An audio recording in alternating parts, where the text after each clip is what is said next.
Aye.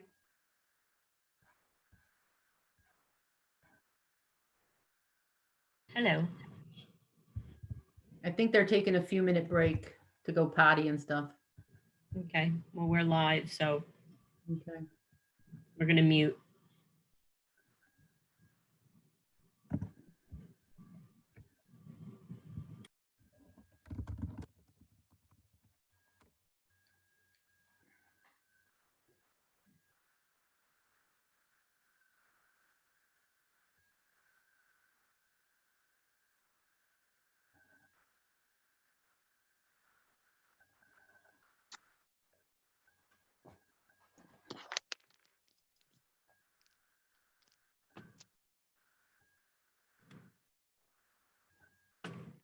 Hey, Gina, Hello. we're filing back in. Okay. I think it'll be a minute though, before we've got everybody.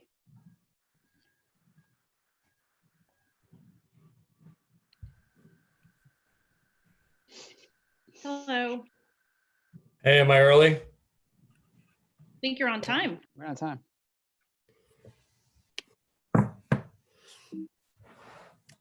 We're reconvening here.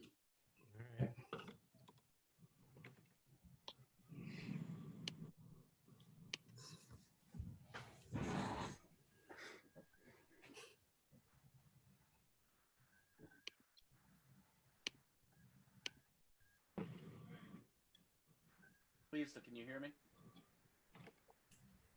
Yep.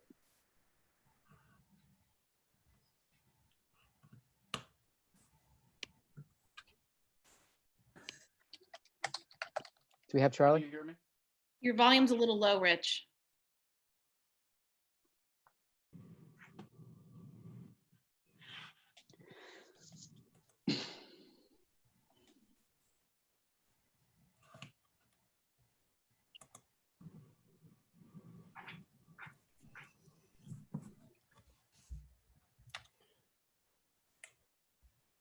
Yep, we lost Rich.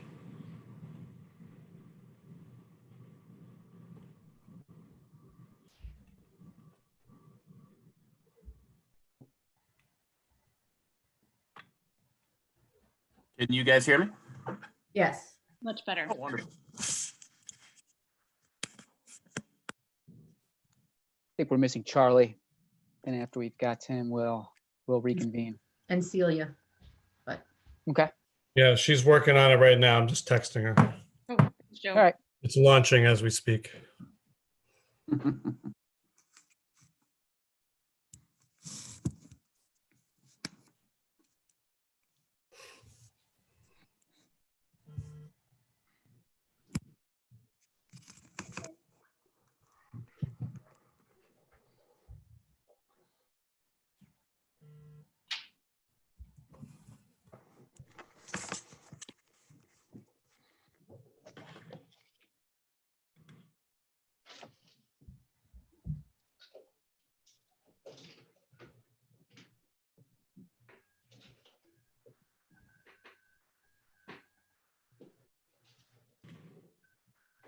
I'm gonna make sure Charlie's good here.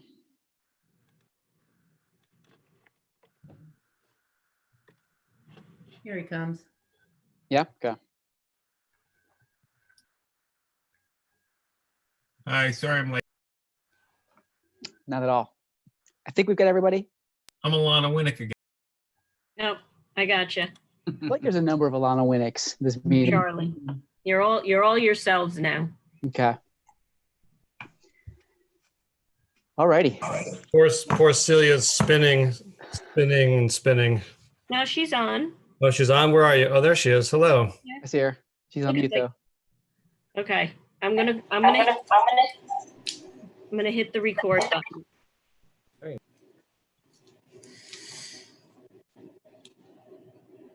All right. So Wait, I'm waiting.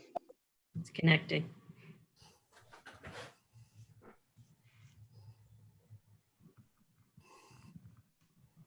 Okay, go ahead. All right. We have virtually reconvened. We're back in public session and I can see everybody. This is amazing. Yeah, very good. So perfect. So we're back. Now we would typically be doing the pledge, but we haven't done the pledge in this context before. Does anybody have a flag? Joe, put one on your background. Yeah, Joe, where's your background when we need it? Yeah. You're on mute. Seems like a lot of pressure, I just want to say. Yeah, give me 1 second. I'll pull the flag. Are you serious? Yeah, Ask and you shall He receive. is he's serious. got the virtual backgrounds going. He's got this. I mean, I don't know if that's going to work or not, but let's give it a shot. Hold on. Wow us, Joe. This is the first time for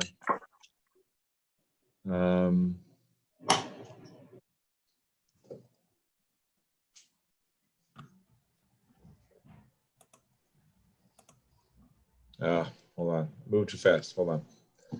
No Such pressure. pressure. No pressure. Yeah, we're good.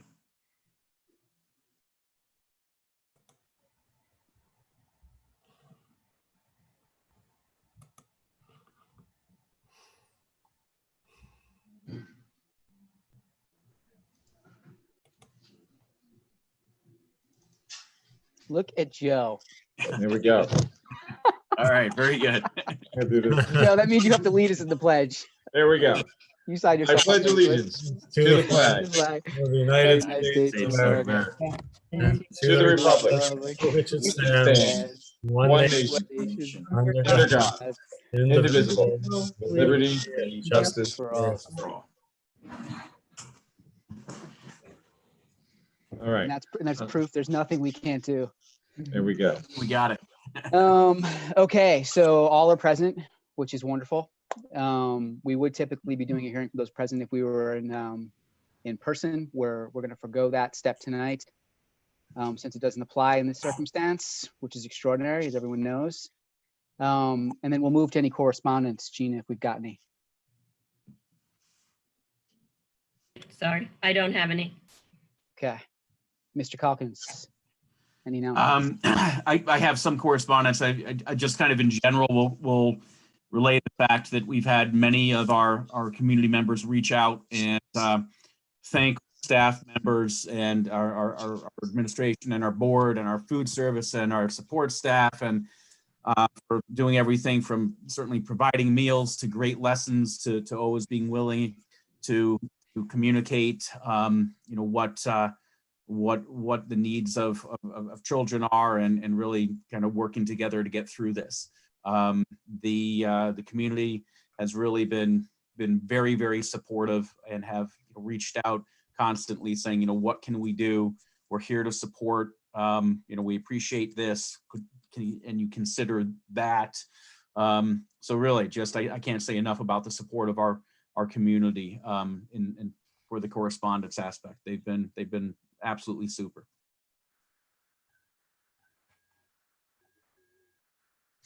Other announcements.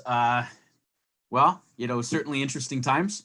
I think that what we're all finding, and again, I don't want to kind of belabor the point, but we're really seeing the strength of our team from absolutely every member of the team at Mechanico has really come together and have really focused upon what's right for kids, what's needed for our community. I'm proud of absolutely every one of them. I don't know if anybody kind of follows some of the Instagram activity we have, but there was a great thing about putting out meals and it's called the Little Blue Bag. And, it's really just gratifying to have staff that are as committed to our students as we have here and always think in terms of what's next, what can we do, how can we help? And that trend that goes to the same in terms of our instructional staff and our support staff and our administrative staff. So I just, want to give a big shout out to absolutely every one of them and just thank them, from the bottom of my heart for really doing whatever they can to help our students and our community. It's really very impressive. And, I'm just tickled pink that to have a team like this that always looks at what we can do, not the minimal, but what we can do to meet the needs of absolutely every student. It's outstanding.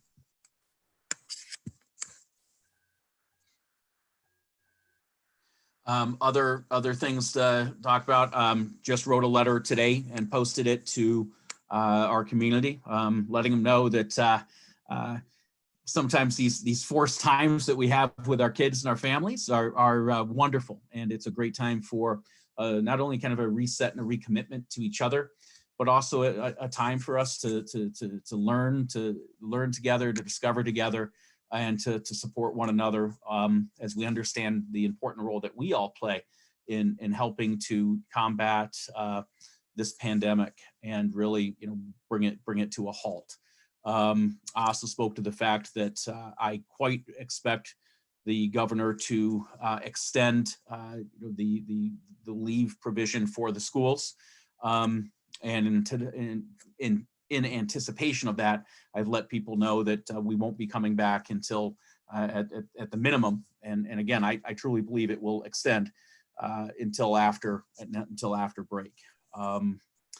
The other aspect I would speak about is that we have our child care plan in place and a letter out to our community. And, I started it off with in my previous correspondence, I said that we are here to help, and here's one of the ways we're doing it.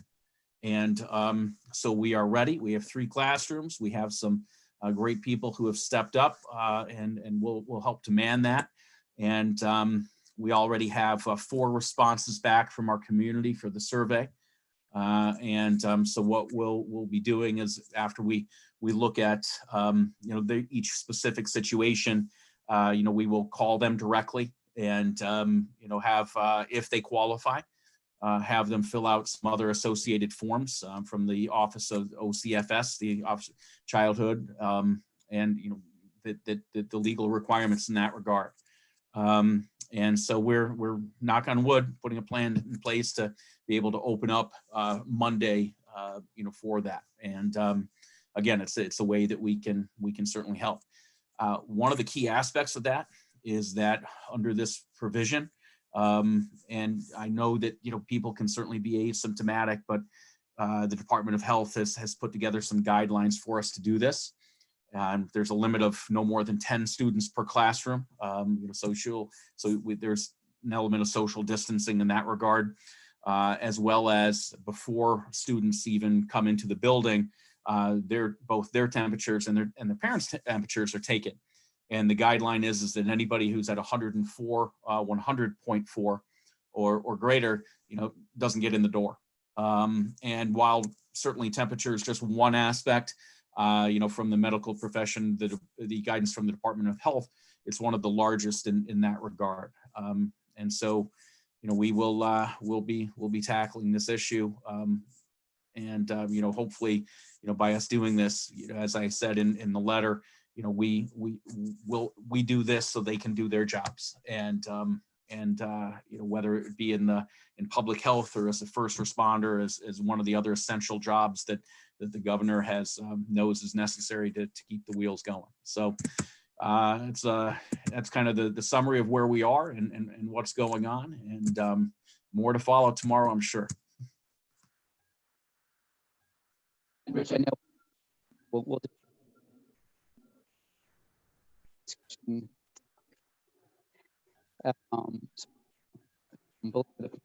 just to say that this whole situation is very.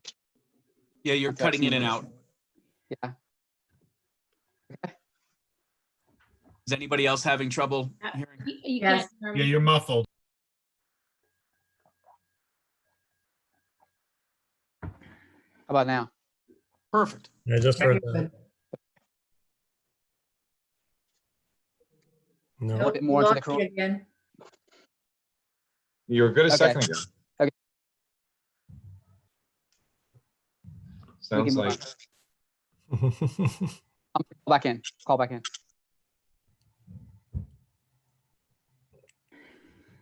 All right.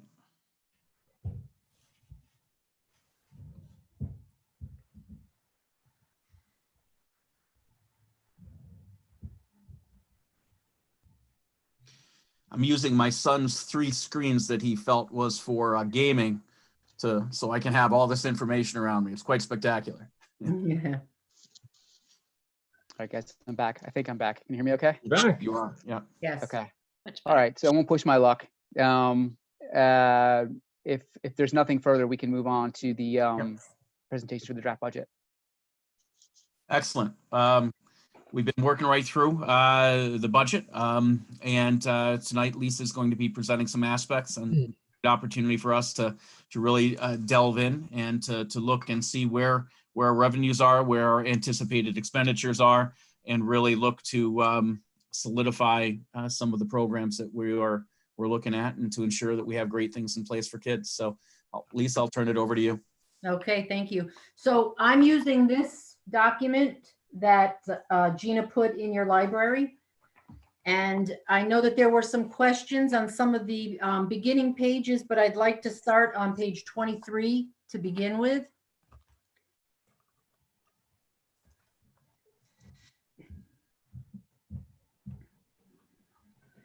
We've done the 1000s through the 2070 codes. So we're going to start with the 2110 codes, which are the teaching regular school. So Lisa, just to be clear, are we going through the document that's posted in the exec content on the agenda, or are we using the document that's in the library? The document, this document here that's in the library, the Okay, one that will be given to the public eventually. one sec. Let me just, It's titled Draft Budget with today's date. Right, 22, yes, with March 25th. got it. Okay. Yep. So I'm going to start on page 23 where we left off from the last board meeting, teaching regular school, the 2110 codes. And to just summarize or tell you what we've done here, the increases in any of the salary codes are per the collective bargaining agreement. There was a shift in positions. That TSP program and some of the teachers that were budgeted in the 2110 codes for this school year were put into the 2250 codes. So that's why you'll see a negative amount in the teacher salary codes. As you know, we took 2 part-time employees and we made them full-time, and we took 3 positions and we spread them up throughout the school. We took the 2 ladies from the business office from part-time that went full-time, and we divided them up between the business office, the guidance office for some support. We put one of those ladies as library support, and then we took the library support and gave Adam's office additional support. So you'll see here under clerical support that has increased. We just shifted a salary. It's not that we've added a position, we've just been we've rearranged some of the people. We've increased travel for various leadership and training conferences that our staff will be available to our staff. And the high school tuition that is budgeted here is based on our non-resident tuition rates for each one of our sister schools, but it is the estimated rate. Every summer when we do our ST3 and our state aid, we put what we think our expenditure is going to be for the coming school year. And SED will then come up with an estimated non-resident tuition rate. That rate is never concrete. You're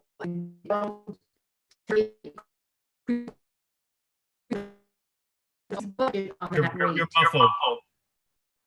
I'm muffled. Yeah, is it? So you're having trouble hearing her too, Charlie? Yes. Okay. Can you hear me now? Yeah. Okay, I'm sorry. I might have put I might have put a paper over the microphone. I'm sorry. So as I was saying, the non-resident tuition rates are that will be going to each one of our sister schools. We know them from 9th through 12th grade, and we base it on the estimated rate.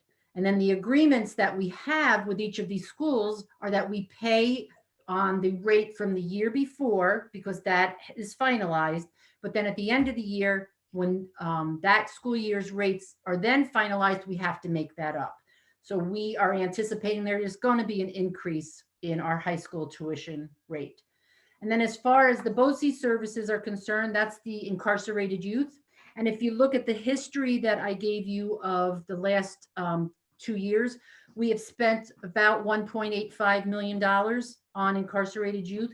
So I decreased that to the 1.85 million, which will be in line with our revenue plus the 5%. Are there any questions on the 2110s? Just a quick question. Is there a reason that we're not using the document that has like the 2-year history of what we budgeted and what we expended? Because it, Well, I'm using this document because this is what would go to the public. And this is that brochure that we put together for them. because when I look at the document, for example, there are some questions that come up like for field trips. It looks like we budgeted $50,000 for the last 3 years, but in 17-18 we spent around 42,000. In 18-19, I thought we put that other document together for the public. I'm sorry. The document that we had put together that we all thought was a little easier to read through and more helpful. I thought that was going to be the same document for us and the public. I didn't think we were going to have 2 different documents. Yeah, There's no reason to have 2 documents. It was my understanding from a couple I mean, I put that history together, but it was my understanding that this was the document that went to the public because 2 meetings ago. So I thought this was what was going to the public and the one with the history was for your information. No, the one with the history was for everyone, but what we wanted to do was add to that the information that's in this document, which helps you find all the salaries and combine the salaries into one, line item. So to clarify, we're looking at one document. Right. All right, so basically you want me to take this document and make it with history. That's right. Okay, that wasn't I'm sorry, that Yeah, wasn't. forgive the confusion, Lisa. That was the intent. All right, I can do that. That's fine. But that's not, I mean, I gave you the history and I gave you this. I did both because I thought this was what was going to go to the taxpayers. Got it. do you think we could review for this meeting with the history? Because I think with the history, it helps, to see that information. Sure. Because when I look at it in the other way, I almost have no questions. But then when I look at the history, I feel like it begs, Sure. some questions. I agree. Sure. There might be some updates though on this document that I was just talking about that might not be in here, but I can make the, because this is obviously this is a work in progress. But the 2110s should, yeah, see the 2110s are a little different than what we've been making some changes, so. But if you have any questions on the history one, I have that also. And Well, I- yeah, like I had one question on the field trips. So I was saying before that we budgeted 50,000 the last couple of years and around 42 was spent in 17-18. And in 18-19, it says only 1,400 was spent. Yeah, same caught my eye. Right, well, let me look, but I'm pretty Well, sure. it's interesting because if you look up two I'm having a hard time lines- going back and forth, right? So I don't have either document in front of me. So I think it's going to be very difficult in this meeting to be going back and forth between documents. I mean, we really need to stick with one. So we've got a choice. Either, so we've said it's helpful to have the history. And either we go back and forth between the 2 documents tonight because that's what we have, or we, in the next meeting, are able to go back and ask questions about line items that we previously covered with regard to the history, when we've got it all in one document. Okay, and that's fine with me. I'll make sure I get it together. How does the board feel? And Charlie, I agree with your point that to go back and forth between 2 documents is cumbersome and it's not what we prepared for. But by the same token, to Kasama's point, we want to make sure that we're able to ask questions with some of these historical figures in mind, because most of my questions are actually based on that as well. Yeah. I don't really have any questions on the quote unquote public document, but on the historical document, there are a lot of questions to be asked. So All right, you know what? How about you let me do this? Let me go over my historical information It could be that lines just got messed up. I'll make sure that the historical document is correct, but in the same time, I'll put it in this format for you. Super. All right, but And let then what I me, would say is for the next meeting, if we can just ensure I mean, I guess we'll take as much time as we need, but I think we would expect that conversation to be a bit longer if we're going to go back and ask questions on items that we've previously covered to enable folks to ask questions about the history. Does it make sense to go through it tonight, knowing that we're gonna have to go back, or should we just table this and move back? we can't table, we don't have enough time. We have to go through the budget. I think we have to cover the things tonight. And if people have a question, I think they should feel free to ask it if it doesn't delve too deep into requiring two documents. Like Kasama, to your point, if you look 2 lines above in the history, it looks like the amount was applied to the wrong code. We- And that very well could be. Which one is the history document? Because I don't even have it open, so it's very difficult to talk about it when I don't even have it open. It's the one in the agenda, Charlie, and it's in exact content, the one under the budget presentation. All right, so this is another thing that I find difficult with we go back and forth between using the library and using the agenda. You know, in the past, everything was in the agenda. Now half the time it's in the agenda and half the time it's in the library, and I never know where to look for what we're talking about. So we really need to pick, we need to choose. Either everything's in the library or it's in the agenda. We can't go back and forth.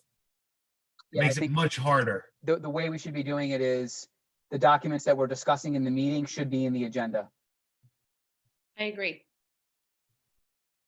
All right, we can do that. Well, some things that we need as reference ongoing, that should be in the library. So maybe we Right. just kind of define what goes in the meeting agenda and what goes in the library. Well, you can put things in the meeting agenda, and then after the meeting, you can shift them to the library. That's fine. But when we're having the meeting, I think they should be under the agenda. Agreed. But we've been going back and forth, and it's been hard to tell where things are going to be. I agree. Whatever we need for the meeting, put it in the agenda so we have it in one place. Because otherwise we do have to go between 2 windows, right? The library and the meeting. Yeah. So trying to be as efficient as possible here. If there are questions that pertain to the history, Kasama, sounds like you've been through it, I've been through it. Let's ask those questions. Yep. But it's a lot of time for the next meeting so that we've got it all in one document. If there are additional questions, we've got, we've budgeted time to go back and ask them. I have a question under teaching regular school. You have an additional $10,000 for travel and conferences. What's anticipated to go into that? We increased that so that teachers could go to leadership conferences and other trainings and seminars. Just a question, when we're going to ask a question about a line item, if you could give the code, because then it makes it easy for us to flip to where you are. Thanks. 2110.4010-01-70. Well, Susan, you were saying that the field trip might have been mixed up with the subscriptions. Maybe something else with the conferences was also mixed up. I'm seeing a lot of strange low expenses in the 18 and 19 column. I don't know if that's correct, or it happens in a lot of places where the expenses in 18, 19 seem very low compared to all the other years. Okay, I will definitely check those numbers. You can, that's for travel and conferences, which is Yes. 4010-0170. Yep. Same for field trips, which is right below. Okay. And in other areas too, when I had looked. See, At well, this let me data. tell you what I did was I went into Finance Manager and I merged these years all into one Excel spreadsheet. And at one point, 1 year had shifted, so I had to move it back down. That could have happened with 18, 19, and I didn't realize it. But I'll look. I'll look at it and I'll get it right. Thank you. Yep. So if there's no other questions, let's move on to the 2250 codes, which is the special education codes. And you'll see here that we've added some significant amount of monies. This is also where we transferred some teacher salaries out of the regular ed into special ed, specifically that TSP program. And then we anticipate that we may have to add teacher aides to assist our students with one-on-one aids. So that is the 2250 1640 code. Quick question on that. Can you hear me okay? Yes. So my question is that to fill a forecasted need, or is that to fill, what we felt like maybe was a gap in the past? Celia, can you help me answer that? You have to unmute yourself. So it's a forecasted need, plus Okay. also anticipating the possibility that there might be shifts in populations with new residents moving in. Gotcha. Okay. And then under the 2250 4000 code, the contracted services, this is an increase because we belong to the program, and part of the expense for that would come, for the program would come out of there. Is for our OT and PT services, for the reading specialists to have behavior food for an extra day.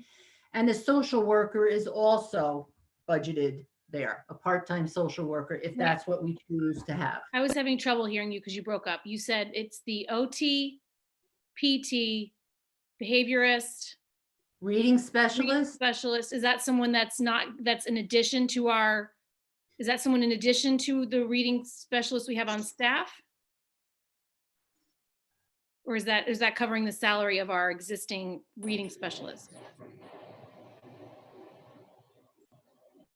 Celia, is that in addition to the reading specialist? So I don't have the details in front of me, so I'm not sure exactly what's in that number, but I imagine if it's contracted, that would include some of the support and professional development required to support our reading teacher and staff, and also possibly some of the comprehensive reading evaluations.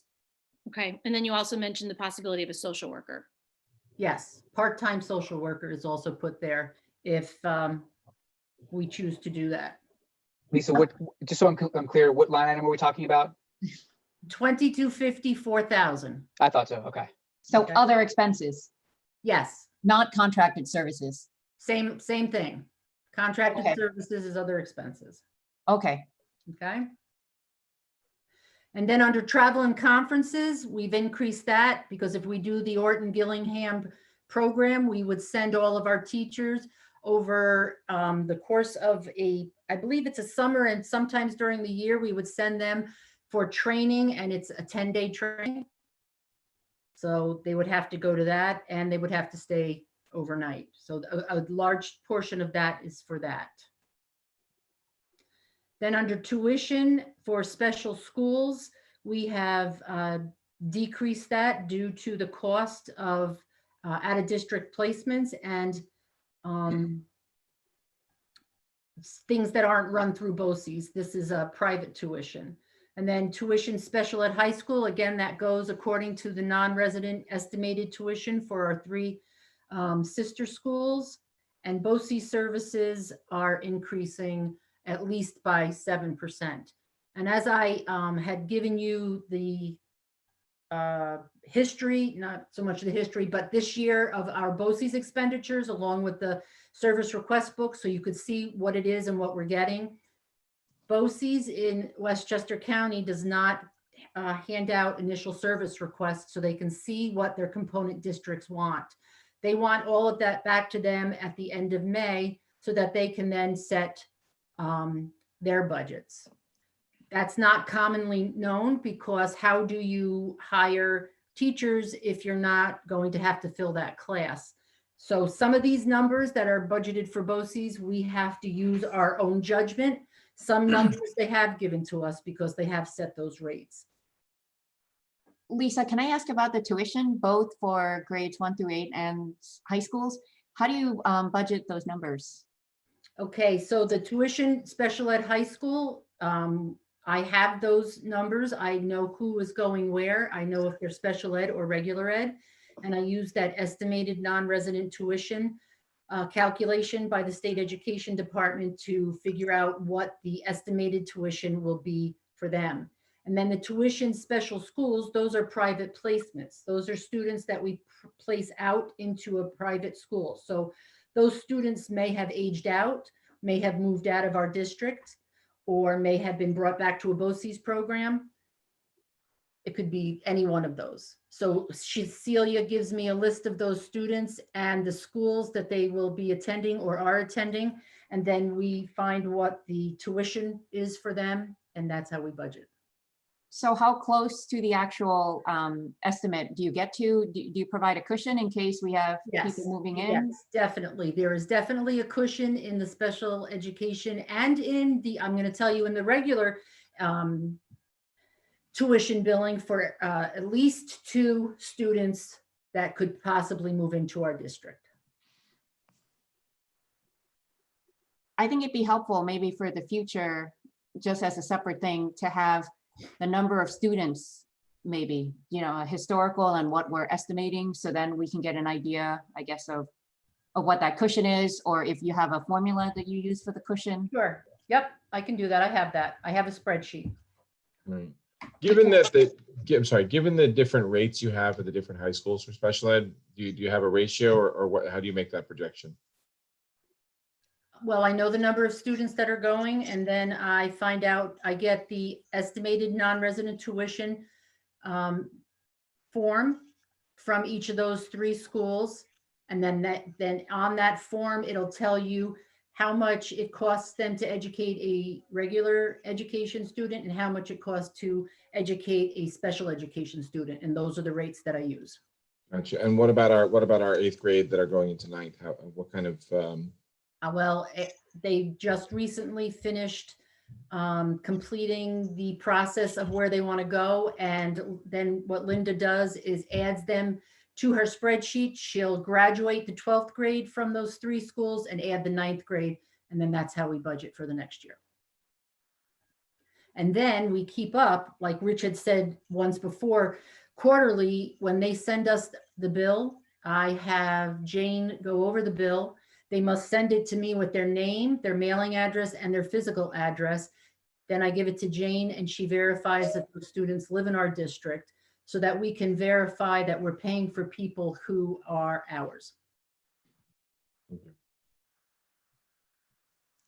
It just seems like maybe there's more variability for the special ed tuition. Maybe that's just the nature of it. So if you look at the historical. Definitely there could be, but you have to remember, and Celia, correct me if I'm wrong, you could have a special ed student that you would place in a private placement that could cost anywhere from $75,000 to $150,000 for a year. And then don't forget, there's a lot of times, or not a lot of times, but it happens every year that when the state hands down their rates to these private schools, we get billed for previous years if the tuition had increased. So we have to budget for that also.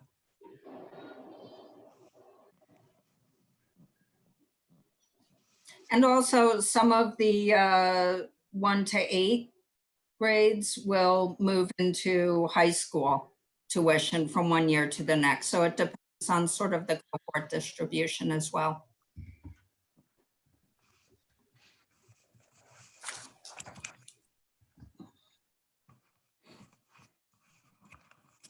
Any other questions on special ed? I just want to say thanks for building in room for the social worker, which I think will be a really helpful resource for a lot of our families. And thanks for building in this Orton Gillingham training. I think it'll be really helpful to our teachers as well. So I appreciate those. And Susan, let me just tell you also, because you had asked, also built into this budget is a audit. The Great. special ed audit, okay?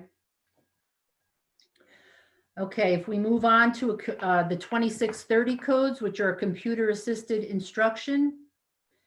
Here's where we have, if you remember, in the 2020 codes, last year was budgeted for a principal and part of Adam's salary as when he was director of curriculum and instruction. When Lisa, Adam- we have the 2610s first, don't we? Oh, let me look, 2610. Oh, I'm sorry. Yes, I'm sorry. 2610s are the library. And the only thing that has changed there is remember that this is an area where we have moved one of those ladies that had become full-time. We have dedicated more time for her to spend in the library than the previous person, so that the librarian can then get out into the classroom instead of having to do all of her instruction in the library. So this is a shift from one expense line to the other, or this is an incremental expense?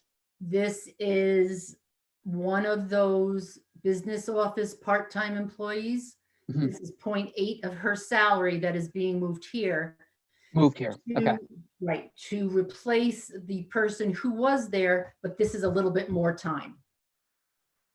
Gotcha. Okay. But overall, to the total budget, is this an increase or is this just a shift in terms of dollars? It's both. The shift and it's an increase. Yes, yes, yes.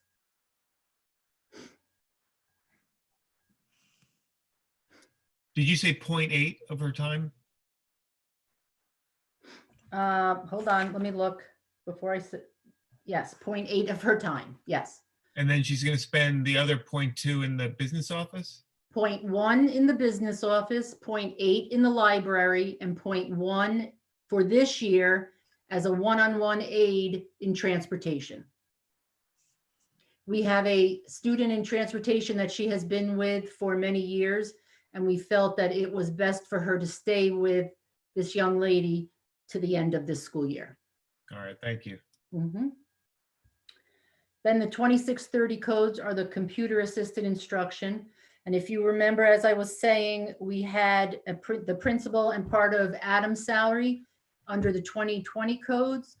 When Adam became principal and the director, he assumed both roles, and no one was hired for the director of curriculum.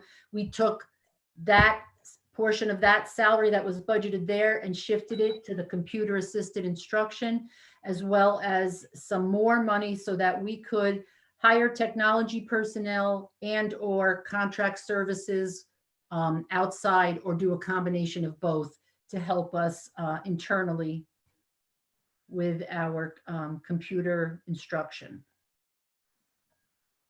And then BOCE services, the Lyric did give me costs. Rich and I met with them, with Julie Martin, and she did give us the majority of the costs for next year, as well as trying to get on a rotational cycle of replacing some of our computers, laptops, iPads, what have you.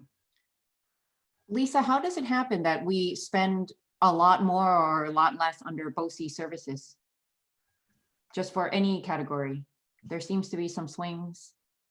Well, yes and no. I mean, it's twofold. Some of them, like I said, they give me the numbers. Others, I have to look and see what have we paid prior, what have we spent, where are we within, and I either use 5% or a 7% increase. 5% is mainly the increase I use for any code except for special ed. Well, like under school library, 4,900.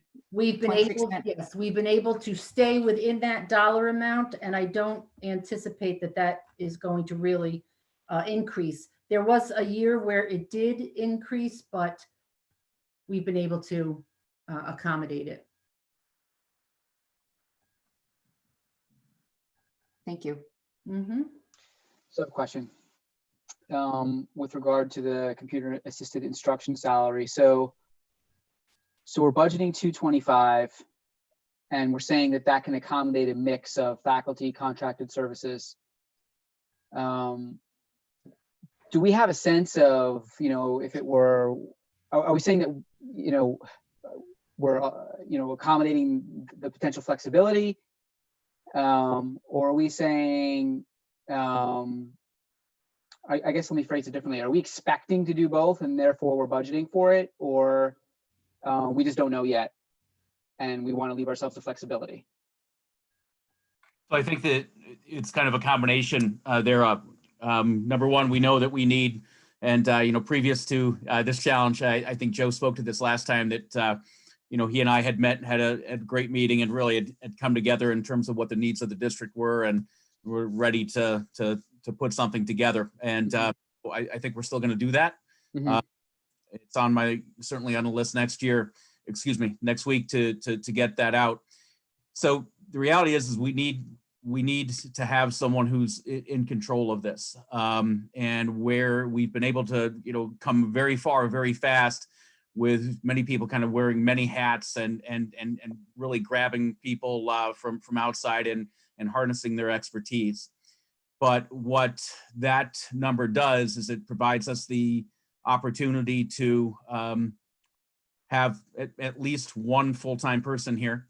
And then as well, if necessary, additional services, whether they be from BOCES or whether it be our own hire in that regard.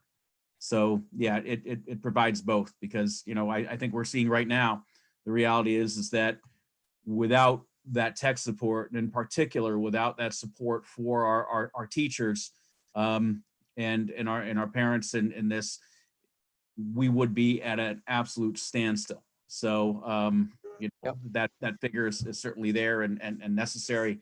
And actually, I was trying to text Joe to say, hey, let's, if you and I can pen some time to have have a virtual meeting, to kind of finalize some thoughts in terms of where we are and how these needs have changed, that would be wonderful. Right. And I think it's worth adding that given what has happened and how fast Mechanico moved to accelerate their one-to-one program all the way down to the young grades, when we come back, we're going to need to be able to support all of that. So as a result, we're not going back to the way things were because life has changed. So once we come back to school, we're going to want to be able to say, we brought all the way down. Is it down to first grade or second grade, Rich? The one-to-one. I can jump in right now. Yeah, I mean, Right now, essentially, we're doing things right down to the first grade and kindergarten as well. So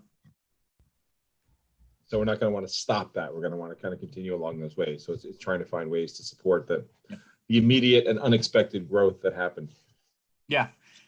So actually, would love to. I'll send you out an invitation, because I know Adam and I talked about it actually today. Is getting together with you, and really so we can give a proposal ASAP to the board. Just to be clear, the 225 number was mentioned. Do you mean 165 or 842? We're talking about the computer assisted instruction, right? Yeah, Yes. we're talking about line 2630, 1500. 630. Okay, so 165. No, we've increased it to 225. 225. I'm sorry. Kasama, don't look at the history. Look at this other one. Okay. That's one of Yep. those where she said that it had changed. So Okay, got it. Okay, Yeah. sorry. for that one, yeah. There's a Okay. notable increase there. Right. One thing that we don't need to do it for now, but that I would like us to do is, if it's possible, and we talked about it before a lot in the last board meeting, and I saw some of the backup that was provided prior to this one around just sort of the itemization of what we're spending in BOCES in different places. And I remain skeptical over some of the dollar figures that we're paying in, especially for IT related support. And what I wonder is if we can't, maybe audit isn't the right word, but redouble our scrutiny over some of those expenses, and if we could maybe repurpose some of those dollars for something like this, where we're looking at bringing resources in-house, either on a full-time basis or consultants on an as-needed basis or what have you. Now I'm not saying don't budget the 225, but I'm saying, maybe some of that could be offset or supported by a reduction elsewhere in BOCES if we deem it, that those funds could be repurposed for better value for IT support. No, exactly. And I took that, and I hear that, and that kind of correlates exactly with what you spoke upon last time in terms of, really what the value of our dollar is, and Right. what the value added. And we do know that there's some things that we absolutely have to have BOCES on, Right. especially in terms of, the behind the scenes network support. But in that same sense, the difference between having BOCES, in one hand, or having someone that we are able to control and put to work is, certainly noted, and I think has to be taken into consideration. Thanks. Okay, moving on to the 2810 codes, which is the guidance office. The addition here, again, is one of those business office employees that was made full-time. She is shared 50% in the business office, 50% assisting guidance with clerical work. Then under health services, that is the nurse's office, and that is where we budget memberships, travel, and health services for fees that we have to pay to other districts for health and welfare billing, which is required by law. Lisa, was that something that was done and just wasn't coded properly in the past, and now you're just putting it in the right code, or we didn't spend in that area before? No, that probably wasn't coded correctly, and we're now just putting it where it should be. Okay. Okay. Psychological services, which are the 2820 codes. This is where we budget for the Did you skip health services? 2019? I just did that, 2815. That's for the nurse in her office and for any health and welfare billing that we have to other school districts. Okay, sorry about that. That's okay. Then 2855 is the all of our sports programs, and that's for our coaches, and through BOCES, that's for the association dues and for the referees that we contract through them. Okay, and we've had a minor increase there. I have a question, Lisa, on the 2855s, and it's actually on the history, and we can revisit it later if that's more appropriate. But just looking at what we for athletic salaries, it's showing that we expensed 3273 in 1819. Yeah, there's got to be something wrong with that 1819 column. Okay. Let me research that. Okay. Okay. The 5510 codes are district transportation, and obviously this is where we budget for all of our bus drivers and our bus monitors, our substitutes that we have here, and this is where that one employee from the business office, we kept her here as a 0.1 to remain for the rest of the year with that student. We also increased our driving staff by 1 this school year, so that is reflected. That's why there's a larger for that new driver that we needed for this year. As far as any of the expenditures are concerned, within these numbers, Don would like to replace a 66 passenger bus this year, and he also would like to get a Suburban also for those students that we transport to out of district placements, but there might be many of them. For example, I believe we send some students to Hendrick Hudson, and there's only 2 of them or 3 of them. It's all Suburban efficient to do that. Lisa, in your discussions with Don with purchasing the new bus, are we looking to reduce our fleet, or are we looking to keep that bus as a backup and reserve? Because right now I think we're just running reserve bus. Yes, we are only running with 1 reserve bus, and if 2 buses go down, then we're in trouble. So we wanted to add an additional bus and keep 2 in reserve, 2 of our older buses. Okay, thank you. Mm-hmm. So I'm looking at 5510 2100. Is that 170,000 for the bus? That's and the for a Suburban? bus. That's yes, bus Bus and and Suburban. Yes. Mm-hmm. The bus costs approximately 130,000, and he's estimating the Suburban would be around 40,000. And they both would be off of the OGS state bid. We wouldn't have to go out to bid that ourselves. They do it for school districts. Sorry, what was the question? Because the question and answer were at the same time. The question was the 170,000 for a bus and a Suburban?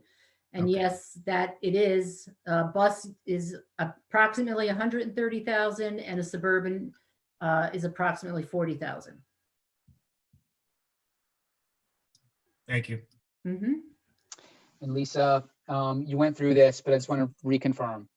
So under non-instructional salaries, there's a significant increase there, and that's due to an additional driver. Yes, And what's driving the need for an additional driver? we needed to add an additional route. Okay. Okay, so it's not just for Pecanico students, pre-K to 8. It's also for the high school students, and then it's also for the out-of-district placement. We always try to, if we're sending students to a private school, to an out-of-district placement, we try to piggyback with another school, just like they tried to with us, and it didn't work out, and we needed to add another route. Okay. And so this isn't about an existing situation. This is about something that we're forecasting for next year. This is a situation that happened this year, and we had to add the person. So we Okay. did it right. It wasn't so much budgeted in that line. I had to move money into that line to accommodate this. Gotcha. So it looks like a year over year increase, but in a way it's not. It's a not. continuation of what we're currently doing. Right. Exactly. Okay. Exactly. Okay. Yep. Yep. Yep. Might we see a shift then in overtime for the following year? Is that, That's why if you see Don and I, so what we did was we took the temporary part-time wages and we shifted it to overtime because we are using our drivers more and more for special trips. For example, we don't have a lot of substitutes, and we may have to call our night cleaners in to do a morning run. That's overtime for them. That has been happening more and more lately. Even though we keep advertising for bus drivers, every school has a shortage of bus drivers. We have the availability. We could use our night drivers, who are also our night cleaners, to come in and do some of our day runs if need be. But that creates overtime. I want to make sure they get enough sleep. If they're working at night, can they drive in the morning? They're good.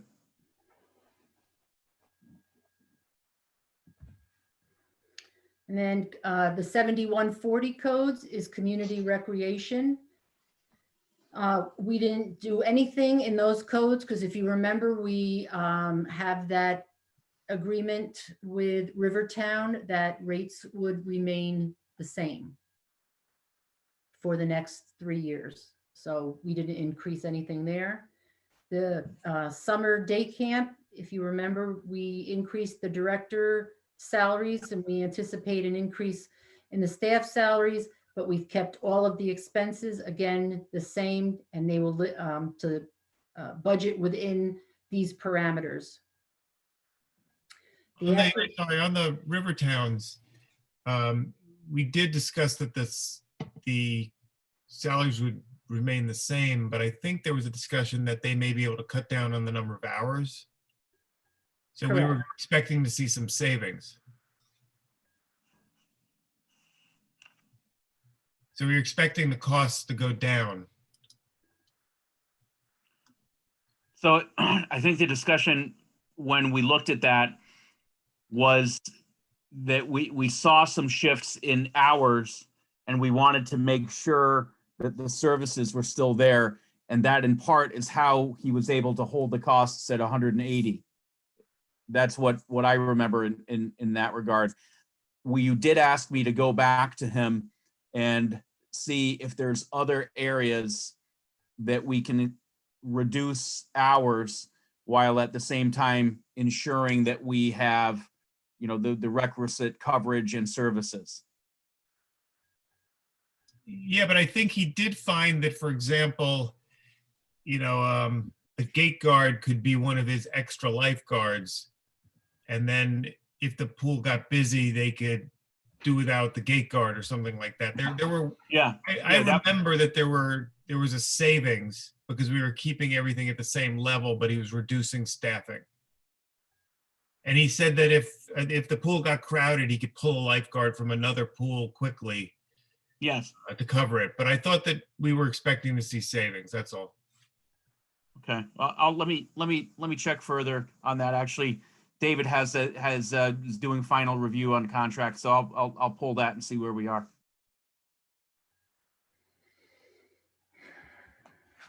The aftercare program is 7142 codes, and we're keeping that the same as this school year, depending on the number of students. Can I ask a question about the camp salaries? Is the rise for increased employees or another reason?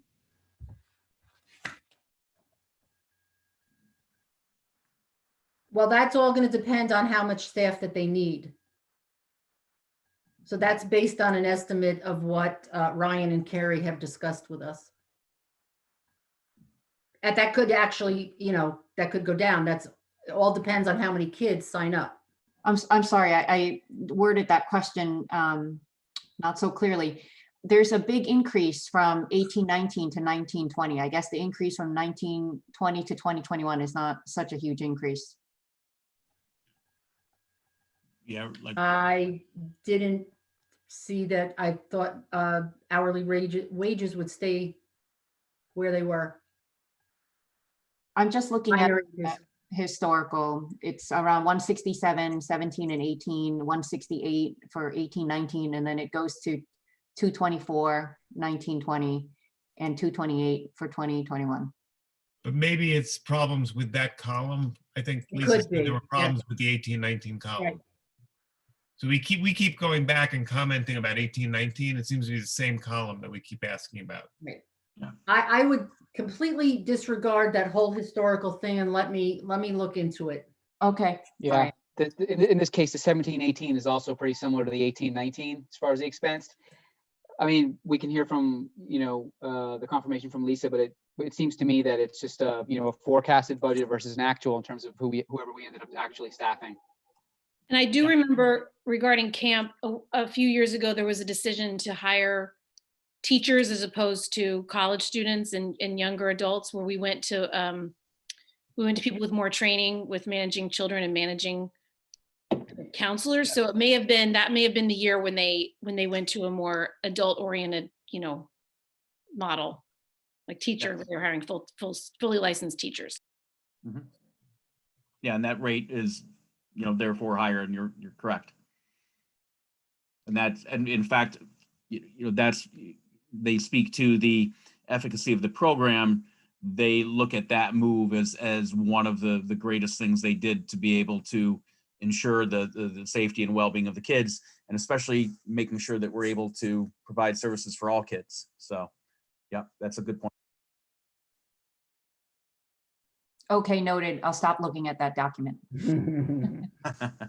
The next sheet are all of the employee benefits, the employee retirement system, the teacher retirement system, which both have said that there are going to be increases. Just as a side note, the teacher retirement system has informed all districts that over the next 3 to 4 years, expect an increase over each year.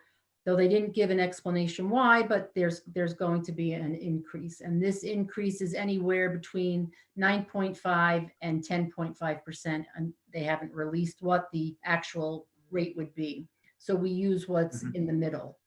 And then Social Security will increase because wages have increased, but we'll be able to stay within our workers' comp, life insurance. And as far as unemployment insurance is concerned, if we were to set up an unemployment reserve, we could eliminate this line, because then we could transfer in from the reserve whenever we needed it to pay people who are on unemployment. And then our hospital, medical, and dental. Hospital is through the New York State Health Insurance Plan that is now self-insured through the state. We saw a decrease this year, but we are anticipating that there will be an increase for next year. So we have budgeted that accordingly. We also pay our Medicare recipients out of this line. Anybody who was employed at Mechanico under the night shift rules, once you apply for Medicare, you submit your SSA 1099 to Gina to verify that you do receive Medicare, and then we reimburse you for that expense. That comes out of this line also. And then the medical and dental insurance that is through CSEA for employees is also paid out of here. And then there's the employee benefit fund, where is a contractual dollar amount that we have to pay per the collective bargaining agreements. SSA 1099 to Gina to verify that you do receive Medicare, and then we reimburse you for that expense. That comes out of this line also. And Yes. medical and dental insurance that is through CSEA for employees is also paid out of here. And then there's the employee benefit fund, where is a contractual dollar amount that we have to pay per the collective bargaining agreements. Somebody on live that on YouTube, because that's where that's coming from. Yeah, I was just checking to see if it was working. Sorry. It needs to be muted. And then the next is the debt service fund, and I've kept that to what the payments would be next year. If you, I believe I either forwarded an email or I asked Gina to put it in your library, the most recent information from Bernie Donegan that said that today's rates were better than the forecast that he had previously given to us, and said that if we did refund the bond, that we could save approximately $550,000 over the life of the bond, which would amount to about $55,000 per year. So that is up to the board on if they want to refund or not. But in this budget, I put what our payments would be as if we did not. And then the interfund transfers, I've decreased the transfer to school lunch by looking just at what we've transferred in the past, and increased the capital interfund transfer, as we've talked about before, for annual capital outlays. So you'll see that this budget is $31,360,841, and revenues were $31,127,397, which falls with a deficit of $233,444 that we would have to find in the budget to eliminate. And the transfer to the capital fund is for the annual work, Rich, that we've been talking about that you do? Yes, that's the capital outlay project scenario, whereby we would be able to do funded work each year through our general fund, put it through state ed, it's fast tracked, and then we get our aid back on it, and can immediately then go into another project the following year. So when our voters vote yes for our budget, they're also voting yes for any of the capital work that we would choose to do at that point. So I have a mechanical question here. So when we were saying interfund transfers, that to me is, it's the movement of funds from one already existing source within our budget to, not budget, but within located at a fund, and moving it to another line item in the budget. Is that right? No, what that is that's moving money from the general fund Mm-hmm. to the school lunch fund. Mm-hmm. General fund to the capital fund, general fund to the federal funds. That's what Mhm. those three funds are. Each fund is accounted for differently. But these are funds that we already have, so we're not raising Correct. new money. No, for these this. are these are not reserves. These are actual funds. Yes. Okay. Yes. So therefore, it's in the budget, but we're not going to the taxpayers for these incremental dollars. These are funds we already have. This Well, this is the budget. These are funds that we are budgeting in the general fund budget to give to these other funds. Got it. Right, because when we tax people, it comes into the general fund, and then the administration has to move them to where they actually belong. Got it. Okay, so this is new money coming in, and then it's showing the movement to particular funds. Correct. Gotcha. Correct. So if you want to go over any of the other pages in the beginning, if you look at page 3, the significant budget changes, I've tried to list there just to show close to what increase of this budget, where it was and what transitioned.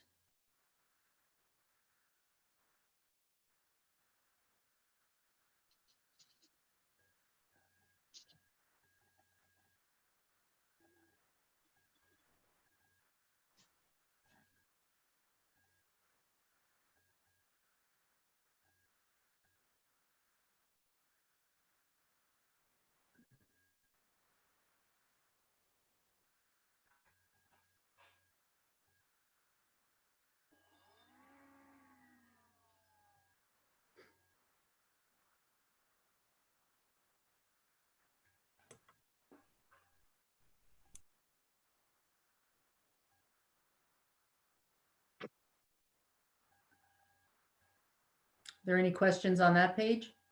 I'm clear. Okay. There were a lot of changes from the budget we got at the last meeting. So that's why I think I was confused, Lisa. Like for example, the last time you talked about assistive technology needing sound field systems, 6 sound field systems, but then that's not on here. It looked like in the budget you had 1. The numbers just moved around a lot. So is Right. it just Well- everything is shifting in the budget, or was there anything specific you can point out? Yeah, like I said, this is a work in progress and we work on this almost weekly. Between Rich and I and everybody, and we go back and forth, so. Okay, and because the old one had special education tuition increasing by 75,000. And this time it's reducing by 89,000. So is this just, these are just shifts in the numbers as you're working? Well, shifts in the numbers and analyzing them a little deeper.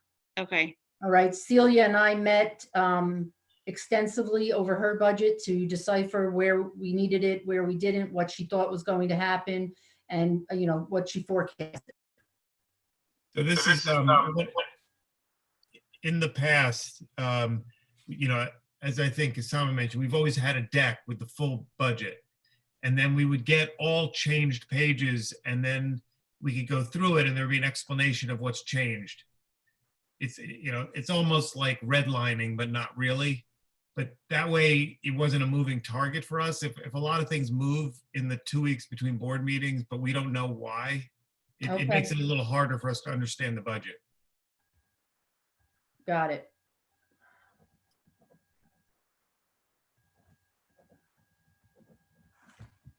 Okay.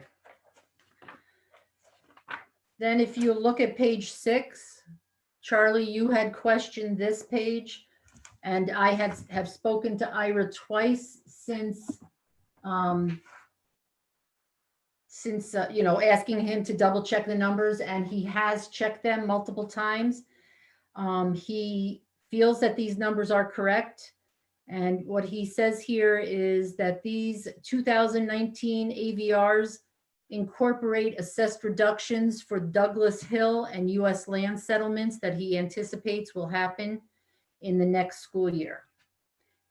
So he says that he believes it's better to use these assessment totals that include these reductions, even though they haven't been processed at these times. He's also sent me some spreadsheets, which I will gladly forward on to you if you'd like to look at them. But he feels that these numbers are correct.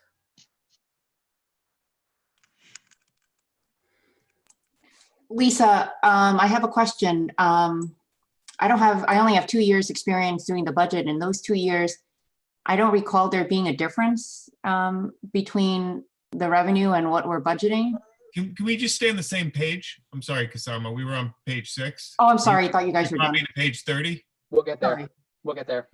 No, but I wanted to confirm that, so he makes changes sometimes after the budget. So we approve a budget and we have a projected tax rate, and then sometimes there are changes. So these tax rates for last year aren't exactly where we ended up. So it's just helpful if he can explain why they're different from the adopted budget last year, Okay, which doesn't have to be tonight. Just if he can explain the move. okay. All right. Sorry, Kasama, go ahead. Oh, no problem. I'm sorry. I thought you guys. The budget, the revenues have to equal the expenditures. I just showed that to you to show that they're not equaling and that we need to do some more work to get them to equal. Is that something we should be concerned about? Or I just had never seen it before, so I What wanted. does that mean, Lisa? What does it mean when you have to do more work? Because I agree with Well, Kasama, what I've never seen that. means is that we put this budget together. First, we put the revenues together, and we feel that we can collect the 31,127,397. When we put this budget together with all the wants, the needs, the mandates, et cetera, it's over what we would collect in revenues. So this is just showing you that we have to still work on this and go back to the drawing board and see where we can make adjustments. Right, but the way it normally works is that whatever revenue you need that you're not going to get somewhere else comes from real property tax. So that's why Kasama and I are saying we've never seen it that way before, because every time we're working on a budget, you figure out what we need to spend, you figure out what your estimated revenues are, you know, with the exclusion of taxes, and everything else goes into taxes. And then you Right. might be telling us, well, that's over the 2% tax cap, but it would all be there. It never showed up as a shortfall.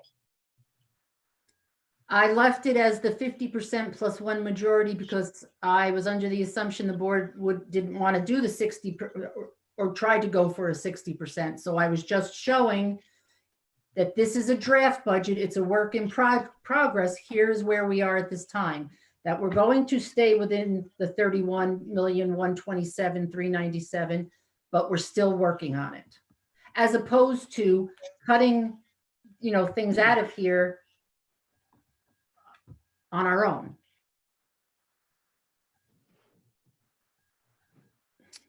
I just want to understand, so are you saying we now need to go back and find 233, 444? Because, sorry, not to beat a dead horse, we'd never done that before.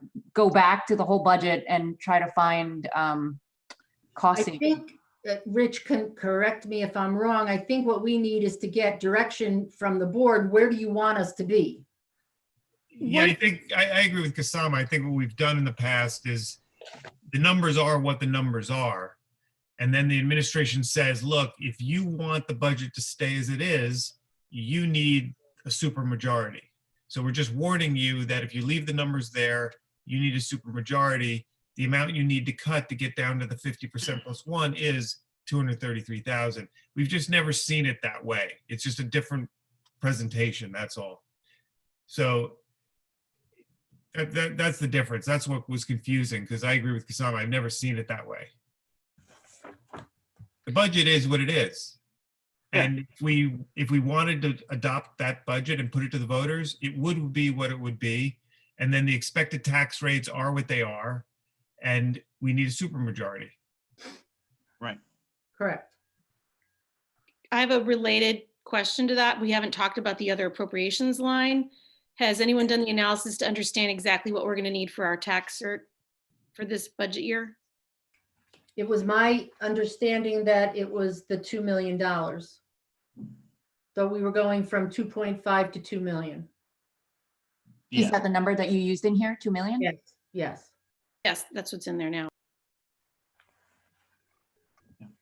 I think in the analysis that we did, we felt that would be able to cover us in that regard. I think that's the discussion we had was absolutely going from a 2.5 million to 2 million in that area. Charlie, I'm wondering if we had never seen that before, because maybe in the past we just took that number out as a separate thing. So then What number? Took what number out? the 2 million. So for example, if in the end we end up with, I'm making up numbers here, 1.5, then we wouldn't have that 233 difference. You're on mute. Charlie, you're on mute. Sorry, I was muted. I don't think the budget's ever come to us where we needed the supermajority unless there was a year when it was very tight. So I think you're right, Kasama. But I think the budget is what the budget is, and then you might say, well, you need a supermajority for this number. What do you guys want to do? And then we might turn to Rich and say, well, Rich, we do want to get down to a 50% plus one. What do you recommend we cut? To cut the 233, Rich, what do you recommend we cut? That's sort of one thing the board could do. Yeah, absolutely. And then Rich can come back to the board and say, well, if you want to cut 233, this is where I would recommend it. Right. Or other option in that regard, here are some one-shots where we could use targeted utilization of reserves to achieve the same end. Like, let's say, okay, you looked at the 233 and our bus and our Suburban are 170. Okay, at that point, you can look at that. Those are really kind of one-time, Suburban's a one-time expense. That's not going to be in the budget year after year. Hopefully in that regard, you can, for a year, you can to shift. But I think that's exactly what the question is, that, you know, here's where we are with all the asks in that regard. We know what our revenue is at being a 50+1. Okay. In order to have everything in there, it means we have to come up with $233,000 additional dollars. So ultimately, that's the direction of the board. Do we want to go to a super majority and have everything in there, or do you want Lisa and I to make recommendations to you on how we would reduce the budget, whether it would be a combination of one-shot expenses, or whether it be looking at other aspects? I'm very confident that we can get it down to within the revenue projection, and still maintain the services necessary for our students. Rich, I think you've made a very good point in terms of finding one-offs. So we had reviewed what our potential surplus was and what we might do with reserves. Yep. We could certainly take 40,000, for example, if the board and administration wanted to do that, and put it into the designated fund balance to pay for the Suburban. So if Rich is saying that the Suburban is a one-off, you know, the bus is not. We generally buy a bus every year. Yep. So we couldn't do it for the 130, but for the 40, yeah, we could choose to do that. And if there are other items in the budget that Rich can identify that are one-offs, we could do it with designated fund balance. Yeah, absolutely. There's absolutely some additional in the budget that are absolute one-time expenses. Right, and we could use part of that 700 plus thousand, make it applied fund balance, so it's a one-time hit. So then in 21, 22, it's off on both sides. Yeah, I mean, I personally would like to see a mix of, you know, identifying those one-offs where we use a designated fund balance, and areas where, you know, maybe we tighten a bit further. Absolutely. We can work on that and get that to you, very, very quickly. I just want to make the point that I just want to make the point that I would like to not take away from any of the instructional or programmatic services for our students. I don't think we need to be doing that. We can find other ways to pay for this and still be within the regular budget, not the supermajority budget. Okay. Absolutely. Yep. The other thing that I would throw out there is that we've all discussed that using that other appropriations line to try to reduce the offset, the impact from the water treatment plant change in assessed values. Yes.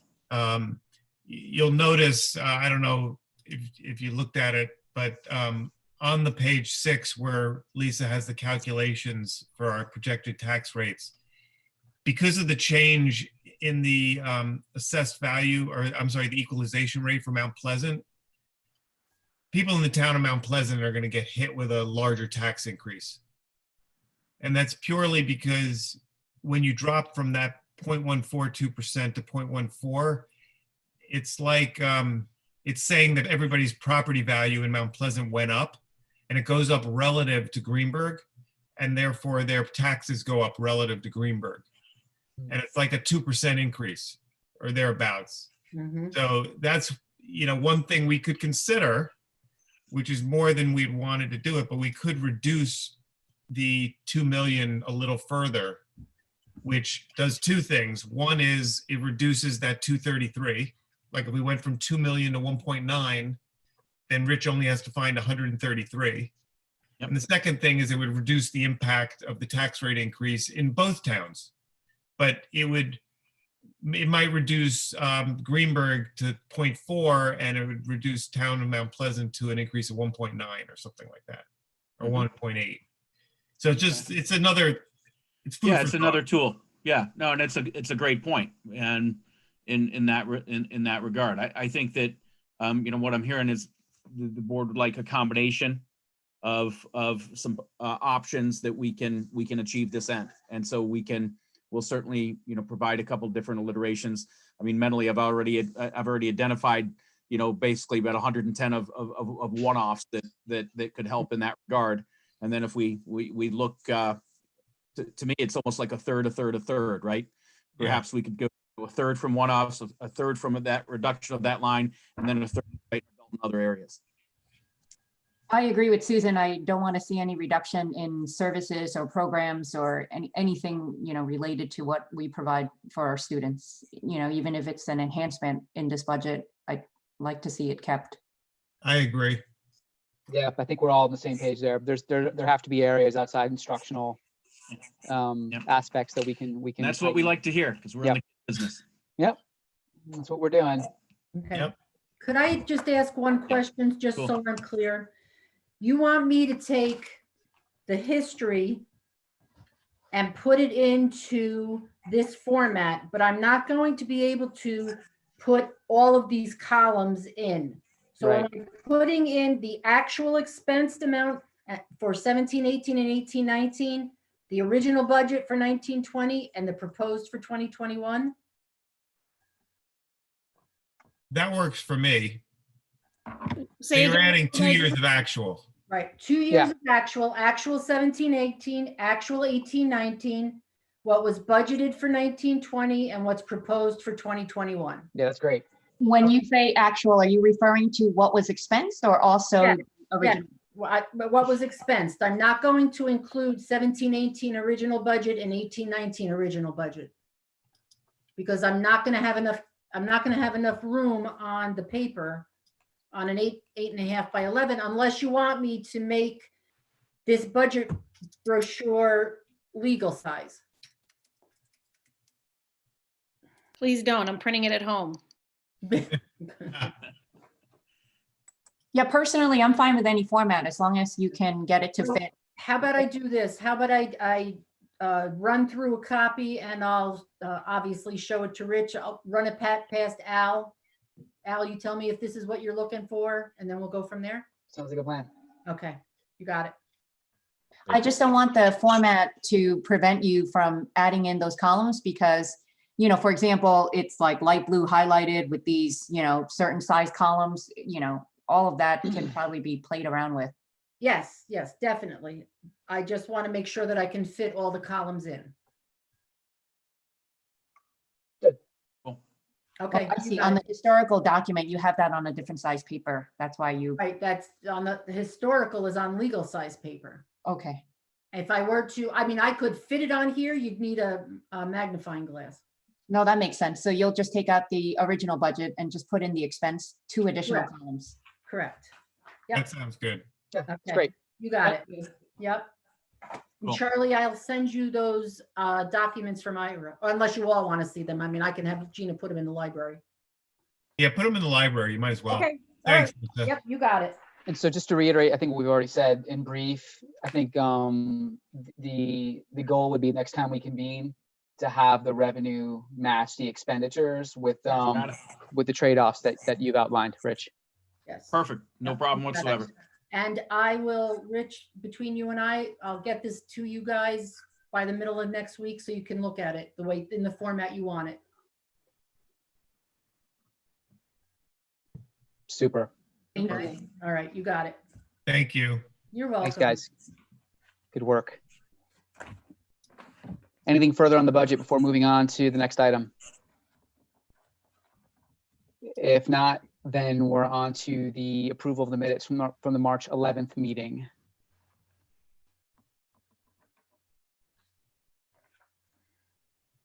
Which everyone is taking a minute to review.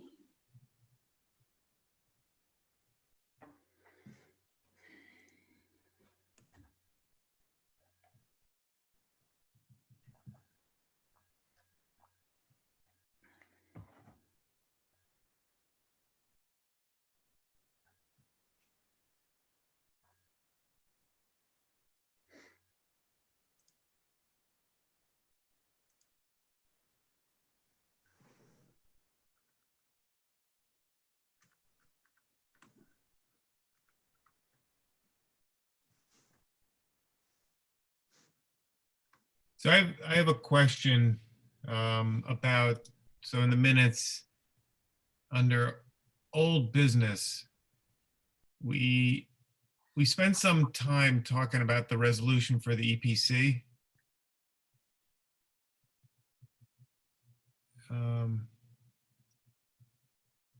Hang on, I'm just rereading it. think there's a typo there. Well, I remember we talked a little bit, we wanted to make it clear in the resolution that we're not actually paying for the EPC with the guaranteed savings. But the resolution does say to be financed from the guaranteed energy savings. Now, I know we talked about that a lot, but we wanted it to be clear that we expect the savings to pay us back over the 18 years for everything we put in day one, but we are going to have to pay something day one for it. And I honestly, I didn't take notes, so I don't remember where we ended up, but it doesn't feel right the way it's in the minutes. Is that exactly what we said? The way that's in the minutes does not use the word financing. It says to be financed from the guaranteed energy savings. But then there's a note and then there's another entry below it. That's the one we agreed on. That's the amended one. So you have the original one, the note that we amended it, and then the amendment. I got it. I got confused because, yeah, I don't remember ever seeing both versions. All right, that's fine. I think it's right. Isn't that an error? It says shall the blah, blah, blah for a period of us to 18 years? Yeah, that's a typo. That's typo. It's up. It's just a typo. So, So sorry. for So a what period should, of, Up to. Up to. We for a wanted to period fix- up to, okay, sorry.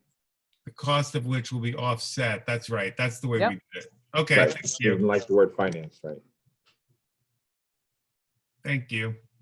Good question. I think we're good there. Yep.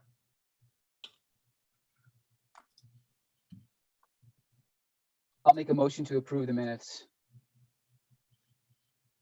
I'll second that. All in favor? Yes. Yes. Yes. Thanks. Moving on to discussion items, and we'll start with the coronavirus updates. Okay, well, we're in it, right? Here we are. Yes, we are. Yes. And again, I'm just, tickled pink in the manner that every member of the school community has stepped up to really do our part and combat it. I'm actually just looking at our webpage here, and as I think we kind of have a running tally of the letters that we've sent out, whether it be about childcare or whether it be about an extension of the date. And it's really interesting kind of when you go through it from the initial in February 27th to where we are here now, March 25th. And where we are is in a very short period of time. We went from perhaps that's an issue that's far more isolated to a certain region in the world or a certain region in the United States to understanding that it's impacting absolutely everyone, and also an understanding of what we have to do both as a society and a community and a school district to do our part in this regard. And with that in mind, we have an order from the governor until April 1st. And as I said, I quite expect that to be extended. However, understanding that such things as childcare are very difficult to arrange for some families that are still out there in the trenches and making sure that society continues to run. Thank you all. The more time that we can provide, the better in regards to understanding what is on the horizon. And so my last letter that we posted today, not only did we talk about family and things, but I also said that, basically don't expect to come back at the earliest until after break. Just as soon as I learn from our government what is on the horizon in terms of another possible continuation of the closure, I will inform our public just as soon as I get that information so that we can really solidify that. Other aspects in terms of coronavirus, we have our meal system in place. And again, I know I said it at the beginning of the meeting, but I absolutely want to reaffirm just how great everybody has been and just how super our cafeteria staff has been, just how super our delivery staff has been, and how everyone really has come together in understanding this responsibility. And as well, how our parents have come together. In fact, we've had just recently, Adam and I have been approached by some parents who want to do more and really help for the community. So we are meeting to put some plans together to see how we can even help, through some community support. And then childcare, as you're aware, part of the governor's order was that so that we provide some childcare county by county, so that our healthcare workers, our first responders, and what he terms other essential employees are able to do their jobs. And the spirit of that is that if you have two people at home and both are engaged in those activities, then we should see what we can do to help for childcare. The spirit of that is not, if it is, it's supposed to be utilized as the last resort. So if you have a household of two, and one is a health worker and they're out of the house, but parent number two remains there. Well, at that point, that's not what the child care is for. But so far we have received some requests for some help from some families. We will be reviewing those. As my letter said, we will contact them directly.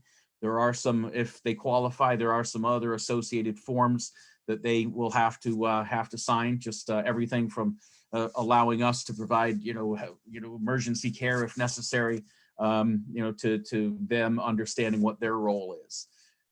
We absolutely hope to have this up and running by Monday.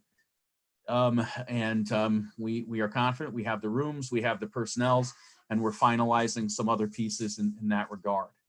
That being said, we all follow the news and coronavirus, and one of the best things we can do, and I think this is really reflective of that, is really to understand with great seriousness and with great purpose the need to really practice to the greatest extent possible social distancing and some of those isolation practices.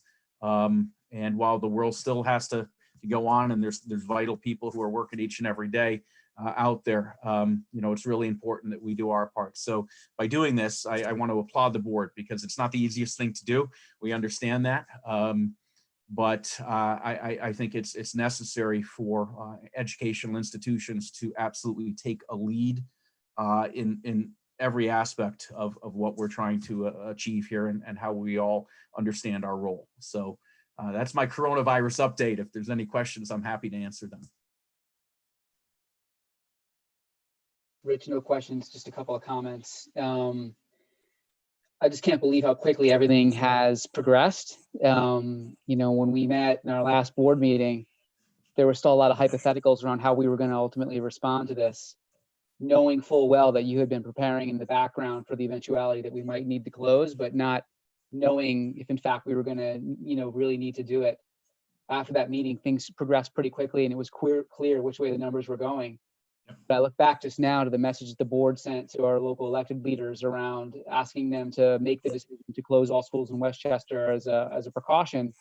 And at that point in time, that was the 12th of March, and there were 328 known cases in New York State at the time. Yep. It's now north of 20,000 by the next board meeting. So the degree to which this thing has taken off, I think is just breathtaking for anybody, whether they're an observer or whether they're in the thick of it. And we're in the thick of it. And I think for any organization, it's very, very difficult to adapt to a change of this velocity and this magnitude, much less in a public school. And I just want to commend you and the administration and all of the staff and every facet that touches the school for adapting to this. Because not only did they do what they had to do, but they've been taking care of people too, right? Yeah. I mean, just in terms of making sure of the things that you just enumerated around childcare, things around meals, making sure that the technology was up and running and that we were good to go to keep, remote learning, to start remote learning in many situations, and to keep that moving. There's just this is unprecedented, I think, for everybody, by definition. But if we can, we're in the midst of this, but if we can just pause to reflect on all the various different balls that have been in the air and continue to be in the air, for you as a leader of the school and for the school more broadly, It's just, this is just an unbelievable moment. And, I just want to commend you, the board, and everyone who touches the school and the community at large for reaching out and offering to help in various different ways and for really pulling together to make sure that we're, to ensure that we're in the situation that we are in, actually. Because we couldn't be in a better place, I think, all things considered. I think there are a lot of other districts around us that envy the degree to which we're prepared and the degree to which we've adapted to this. And so just want to commend you again. And I think speaking on behalf of the board, you've got our support 150% in terms of, making the judgment calls you need to make in order to be able to keep our school and our community in a good place going forward as things on the ground, evolve, which they will. Yeah. Thank you. Appreciate it. We've got a great team. Yeah, I wanted to thank you as well, Rich, because you do have a great team, and we're, as a board, I think we would all agree that we're very happy with the team that we have and the team you have to work with. But at the end of the day, the team looks to the leader to make some decisions, and you've had to make some difficult decisions and rally, political leaders to do things. And I think, I really appreciate that you're sitting in that seat. And again, it doesn't diminish the amount of, the pride I have in our team, but we appreciate. I appreciate it. Thank you. Seat. Very nice. Thank you. Right. I would echo this as well. I mean, I think this is just such a new, and I mean, to think that these professionals went from doing something the same way to shifting really on a dime, and the support around the school and the website, and I know teachers have reached out via email, via phone calls. I mean, they've made themselves so available. It's been outstanding to see. I know that there were some concerns about making sure that people had access to the internet or having access to devices. Has that been all kind of resolved, or there's some outstanding cases where there's some outreach that we can do, or are we kind of in a good place? No, so great question, and again, and thank you for all those comments, and just the everybody has been amazing, and it's just really it's super that when times of need, we all are different people, but we all come together and we focus on kids, and that's huge. So we have identified some students who do not have those capabilities. And so we have in place some solutions to ensure that they have connectivity. And right now they're getting kind of, paper pencil alliterations, but that's kind of very minimal. And it's my understanding that the solutions that we have put in place are, on the proverbial UPS truck to arrive. And we will be able to deploy those, pretty quickly. Adam's been on top of that, in a huge manner, working in conjunction with BOCES and in particular with Alana, who has just been invaluable in that regard. So yeah, a great point. We still have a couple families, but we believe we have a solution in place that will ensure that they have the same connectivity as others. Thank you. Yep, thank you. I would just echo my appreciation for the leadership your entire team has shown. I think it's making a huge difference in how people are dealing with the challenges that they're facing, acknowledging that families are dealing with a huge challenge, especially ones that have working parents that are trying to manage, learning how to manage their children's school day, their jobs, all the insecurities that go along with the situation. Are there any mechanisms you're using to get a feedback loop with your families and your parents to understand what's going on in their lives, or is it more informal or formal? How are you understanding what's happening with the different families? So that's a great question, Susan. So we're asking our parents to certainly reach out to individual teachers, and then when, if, and us. Actually, in my giving it away, in my leadership team meeting tomorrow, we're going to be talking about this concept very directly, and part of what I with their input, because they know this, Celia and Adam and Lisa know this stuff, in many cases far better than I. We plan to put out a survey to all of our parents. In fact, one of the parents I had reach out today, I really appreciated, because he mentioned just that. He said that, things seem to be going really well, and and we scrambled to get this done. But he recommended that, you know, we provide a formalized mechanism to, you know, glean certainly what's working, but more importantly, you know, some of the areas that we have to address that we didn't anticipate, because as we've all spoken on, this is uncharted territory. And so that's going to be a very important component. So yeah, we will be addressing that, you know, very soon. We think that, you know, 2 weeks will be, you know, a good baseline, or 2.5 weeks or what have you, for us to be able to do that. It's kind of funny. I was speaking to someone today, and, you know, they said, you know, they were like, oh my God, this has been going on for months. And I'm like, well, actually it's about 1.5 weeks. You know, so in terms of the instruction, they were like, oh my gosh, yes, it has. Because it's all encompassing. And I think that's, you know, one thing that in particular, Adam has done a great job of letting the teachers know, and the parents, is that, you know, hey, we're in this for the long haul. So we're going to do what we can do. But in that same sense, you know, we have to know when to switch off, you know, when to stop looking at that email, and when to understand that, you know, this is family time, or to transition to a different activity. You know, our teachers have such high standards for themselves, and you know, I think half of it is us saying, yeah, you're already doing really well, and so that looks like a great possibility, but let's slow and steady, because again, they're so proud and understanding of their responsibility to the kids. So yeah, great point.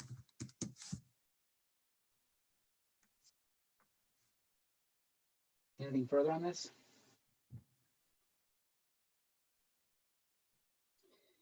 Because the last comment I would make is, you know, eventually the wave will pass, and things will return to some level of normalcy, but there'll still be impacts. You know, a lot of them I think are going to be economic, you know, and those economic impacts could last for a while, depending on the, you know, how things play out. And we know what that can mean. That can mean, you know, additional stress on families and those sorts of things. It can play out in various different ways. So I don't have an answer, but I know that we need to keep an eye on each other, and, you know, we need to keep an eye on the kids and their, you know, and their families, you know, even after the adrenaline goes away and the wave is over, and even when we're back in school, because I think there could be consequences from this that are going to play out over the course of the next number of months. Exactly.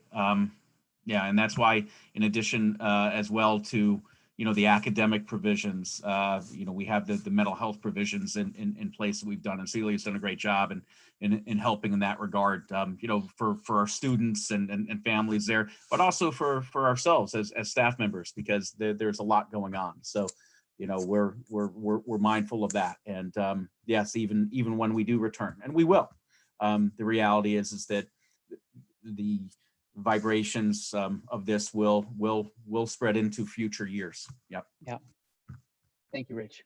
Yeah, thank you for bearing all that in mind. Any other thoughts on this before moving on? On to the tennis courts and generator project, Rich. Okay. All right. So we got some preliminary drawings from Hunt Architects and Engineers, as well as some kind of ceiling costs. And I want to be very clear, those are some ceiling costs that you know, without understanding what the bid structure is going to look like for you know, if and when we're able to achieve this, you know, what it's going to look like. I mean, you know, with the current economy, bids could come in very, very favorably, or bids could come in you know, higher than anticipated. But the total construction costs that they have illustrated for us takes into account kind of a worst case scenario. With that being said, too, they provided some, you know, an overall structure of what it could look like. And again, you know, that would be the final determination of that would be the board, and of course, you know, the community in terms of working in conjunction with us to say, here's a couple thoughts. They chose to utilize the entire surface area, if you will, in regards to that, understanding the need for the proper irrigation. If we remember from the 1983 study that we looked at, the biggest aspect in terms of the failure of the existing tennis courts was the well, it's twofold. Number one, the improper compaction of the subsurface, and then in particular, lack of adequate drainage. So they're addressing that. Under this proposal, they would have 4 full-size tennis courts, USTA approved. Currently, there's not enough distance in some of the areas to have that, but they would, in this new scheme, they would have, the USTA, and so it would be done in that fashion. Within those courts as well, they would have pickleball lines so that, the largest and fastest growing racquetball sport in the United States could come to Pecanico, and in that sense, it can be multi-generational. The lower, the existing 2 courts now, that are at the lowest level are actually, and speaking with them, were the ones that they were most concerned about for a couple different reasons. Number one, they're kind of the lowest of the tier. And number 2, their initial study of it said that that's where they had some of the greatest difficulty with the drainage. And it also was the smallest actually footprint. And so, what they're proposing in this sense is to put in a futsal court, which is again, for soccer and on other aspects, one of the fastest growing sports and being cross-generational, utilized by people. And also, as he said, within that futsal, they could also put in the poles pretty synchronously if we wanted to even look at some basketball. And then within that as well, he did provide some avenue for between 8 and 10 additional parking spots. And as people know, that's the an Achilles heel in Pecanico is parking is at a premium. With that being said, again, this was just a conception that he put down, and I think the next important step would be for me to work with. We have some people ready and willing to step forward, and also some people who served previously to say, hey, here's a conception, and here's where we are. We do have some room, and we want to hear some thoughts. So have at it, and really in a very structured sense, though. And so that's where we are there. You saw from the conceptual estimate of costs that the total amount was approximately 1.7 million. That also includes the electric diesel generator. And that is a generator that would run the entire district. If we're all learning lessons from what we're undergoing right now. And one of the lessons that to me kind of resonates, and especially with discussions with Don in this, is the fact that right now, we can't act as an emergency shelter because we don't have backup power. And, gosh forbid, something like this, continues, and they were forced to utilize us or schools, as either emergency shelter or emergency hospitals, we wouldn't be able to act in that capacity. So to me, including that diesel generator in this project is for lack of a better term, a no-brainer. And it would also be, I think, fulfilling a responsibility to our community to allow us to prepare for any eventuality. So, I absolutely appreciate Hunt. They pulled these things together very quickly, and even came down last week during, lockdowns when everybody showed up and did final measurements, and because they wanted to make sure that we had something to work from. So this is where we're at. You see that, interestingly enough, basically the demolition portion of it was 223,000. And that's to basically take everything out and have a surface. What we did not include in there, because again, this would be a choice of the community, is the associated costs for grass, et cetera, grass seed, topsoil, and things. My understanding is that if we looked to put it back into green space, the 223,000, we would increase between $25,000 and $30,000 for soil and seeding. So, in essence, it's kind of a choice between you spend $250,000 to get it back into green space, or do we ask our community to support us in a project to make it multi-generational, to make it back to what the original intent was, to provide an avenue for our community to really focus on wellness, as well as our school to have additional space to not only phys ed, but for camp and for playground stuff and things of that nature. Rich, I have a question for you. Yes, sir. So you mentioned that the lower court was the one that was the most, I guess, precarious in terms of its condition. Yeah. Due to the nature of the site itself. Were you linking that to the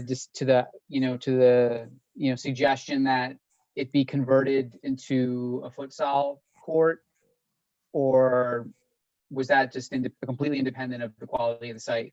In other words, No, was that site better suited to futsal, or yeah, is it's yeah. In essence, it is better suited to futsal. It's a little bit different substructure, by also just having one rather than kind of two spaces in that regard, you eliminate the need to have such exact drainage. Now, yeah, and I'm not an architect, but from my conversation with him, this is what I gleaned.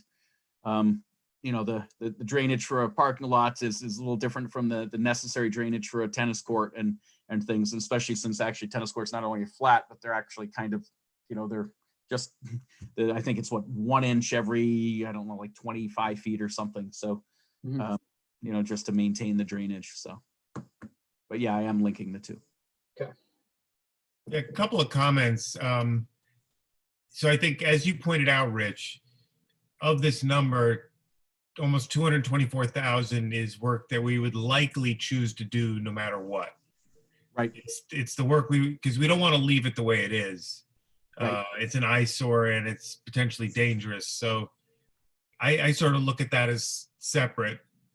Then when I dig into, and again, the generator is something we'd like to do anyway. We're going to link it with this project, but it's not really tennis courts, but it's linked with this project. So that gets you down to $1 million for the tennis courts. And when you dig in, you've got 480,000 for tennis courts and then 120,000 for the futsal. So you have 600,000. And I remember last year when we were looking at, or the year before even, when we were looking at different choices, a lot of people were saying, well, for a few $100,000, we could resurface them. So now what we're looking at is for $600,000, we're redoing them above and beyond that other work. So the 224 we would do anyway. Then you've got like 600,000, which is not that much more than what we were getting when we were talking about resurfacing, but now we're doing it right. Yep. Then you got a lot of other things, which is like new fences, lighting, sidewalk, a little bit of repair to the parking. So I'm just looking at those numbers and they don't look so bad. I mean, when you look at the bottom line, 1.7 million is a lot. But again, you got to take out the 242 for the diesel because it's a separate project, the 224, which we would want to do anyway. Yep. Then you start breaking into it and the numbers really aren't so bad to me. So just wanted to throw that out there. Yeah, I appreciate it. I had the same reaction, Charlie. I was going to add that if we're talking about enhancements and multi-generational, I think I mentioned it before at Briarcliff, they have a lip around one of the courts that they can also do ice skating in the winter. So something that we. Yeah, absolutely. I actually mentioned that to our architect as well. And he said that, the futsal court would be perfect for that because there's not poles and other things, and that could, potentially be done as well. I just wanted to ask about the academic program around the tennis courts. If we're pulling one court away, and I get why you might want to do that, do you then have enough space for all the players for your average class size? Because if you're going to bring up a class and say we're going to do gym there, you have 24, you have 16 seats. What would that look like? Or if maybe you're not there yet, but I just wanted to put that as something to think about as a concern. I think that's a good point. Adam, do you want to weigh in on that? As the head of our academic programs? Sure. There's a few ways we can look at what a PE class could be up there. I mean, some of it is doing more isolated skill work that are embedded in the game of tennis that you can put more than what you would think on a court to practice either a certain stroke or some other element of movement, and then from there you can play mini games of volleying. You can go sideways. You don't have to always be going over the net. So there's different creative configurations you can do with a large number of kids in a space where you don't normally think you would be putting them, because you're not necessarily going out there to play a traditional game of tennis per se, where you're limited to the number of people you can put on either side of the net. Unless you alternate points, or there's ways to do it. And it's exciting to think about even having that opportunity in the first place. So, Thank And you. then- I'd also add that with 4 courts, if you wanted to and you were playing doubles, you could have 16 students out there on the 4 courts. well, yeah, And for then sure. if you had extra, they could be playing futsal while they're waiting to get on the court. Yeah, absolutely. 4 courts is you can pretty much put almost the entire class there just as is. With that too, is that we'd mentioned that, they would put different lining in, so you'd have shuffleboard, et cetera. So I think really kind of stations would be how I would build the unit, and kind of going through there, as well as when you have your pickleball and things. So it's, yeah. So I think the space would be more than adequate, and would allow just for great growth for our kids and community. Mm-hmm. Thanks. Great update. Further questions on this? What would the timing look like if we were to move forward? So if we were able to move forward, you can see later, I think there's a resolution that we would join this with our budget vote, and ask our public for support of the project. Conceivably, as soon as that's done, we would immediately be able to go out and to bid it, and that process is anywhere between 6 and 12 weeks. We would have to, as soon as we get the okay, we'd also have to submit our plans to state ed for their finalized review. And again, that's those two can be done synchronously. But that's about a 2 to 4 month process, depending upon how the review structure is going. This is a pretty basic project, and so the seeker and things that is not difficult. The state education qualitative review, environmental qualitative review wouldn't be difficult. So I mean, optimally speaking, as if everything fit and meld. I mean, late summer or early fall, we could be right in the midst of construction, and ideally speaking, have some courts up for the kids to be able to take advantage in that fall area. A lot of it, as soon as we get that state ed final review, we're able to mobilize very, very quickly. And remember, that's why we went through with Hunt and looking at kind of more of a co-op basis, because we already have people who are lined up and ready to do this work, and people who are proven. So we don't fall to the vagaries of the public bid process, and someone wins it that hasn't done tennis courts. So as soon as we get that positive vote, everything goes in motion. We have things set up to really fast track this and get it done with hopefully a target date to have them in place for the kids. The start of the school year. Thank you. Yeah. I'm just wondering, have we had, maybe conversations with various parts of the population, or enough conversations to feel confident that if we put this on the proposition, that this is something that people have been waiting for, something that they want, that they would vote for? Yeah. That's my feeling. However, as soon as if we, agree that this is something we're going to do, what I would absolutely do, harnessing technology, is make sure that we are able to really, educate our community about it and hopefully get them excited about it. I can tell you from the conversations that I have had with people from every stratosphere, they are excited about it, and moreover, they're really excited at the fact that the board's looking at this and they feel that something's going to get done. And I think that's how we about 3 or 4 meetings ago, I think that was kind of an epiphany for all of us. Susan, I think you brought it up at that point and said, hey, we got to do something, and then that just really got a lot of positive momentum from the board and from everyone. So yeah, I'm confident that there's we've heard from some of our people, but I'm also equally confident that we will be able to make sure that everybody in a very clear sense understands what we hope to achieve and why and how we're paying for it, and the fact that we want them as partners in this process. Thank you. I think that'll be key to proceeding, because, we have different neighborhoods, we have retirees, we just have different types of voters, and it's just important to engage everybody.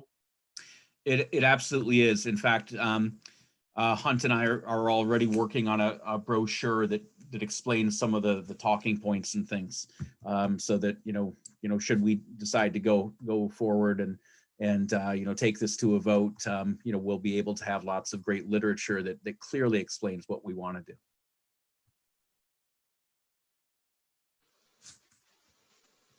Any other questions?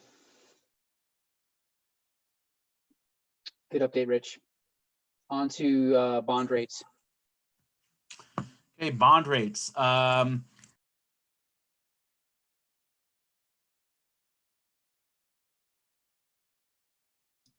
think you're mute. Rich, you muted yourself. Oh, yeah, probably Gina, you muted me for me. Lisa, do you want to go over some of the new information that we have from our bond council? I think we've shared it with the board, but kind of give an overview, and then Charlie would love to hear. I know you do this for fun, Charlie, as a board member, but I hate to make you work, but any insight you could give us too would be great.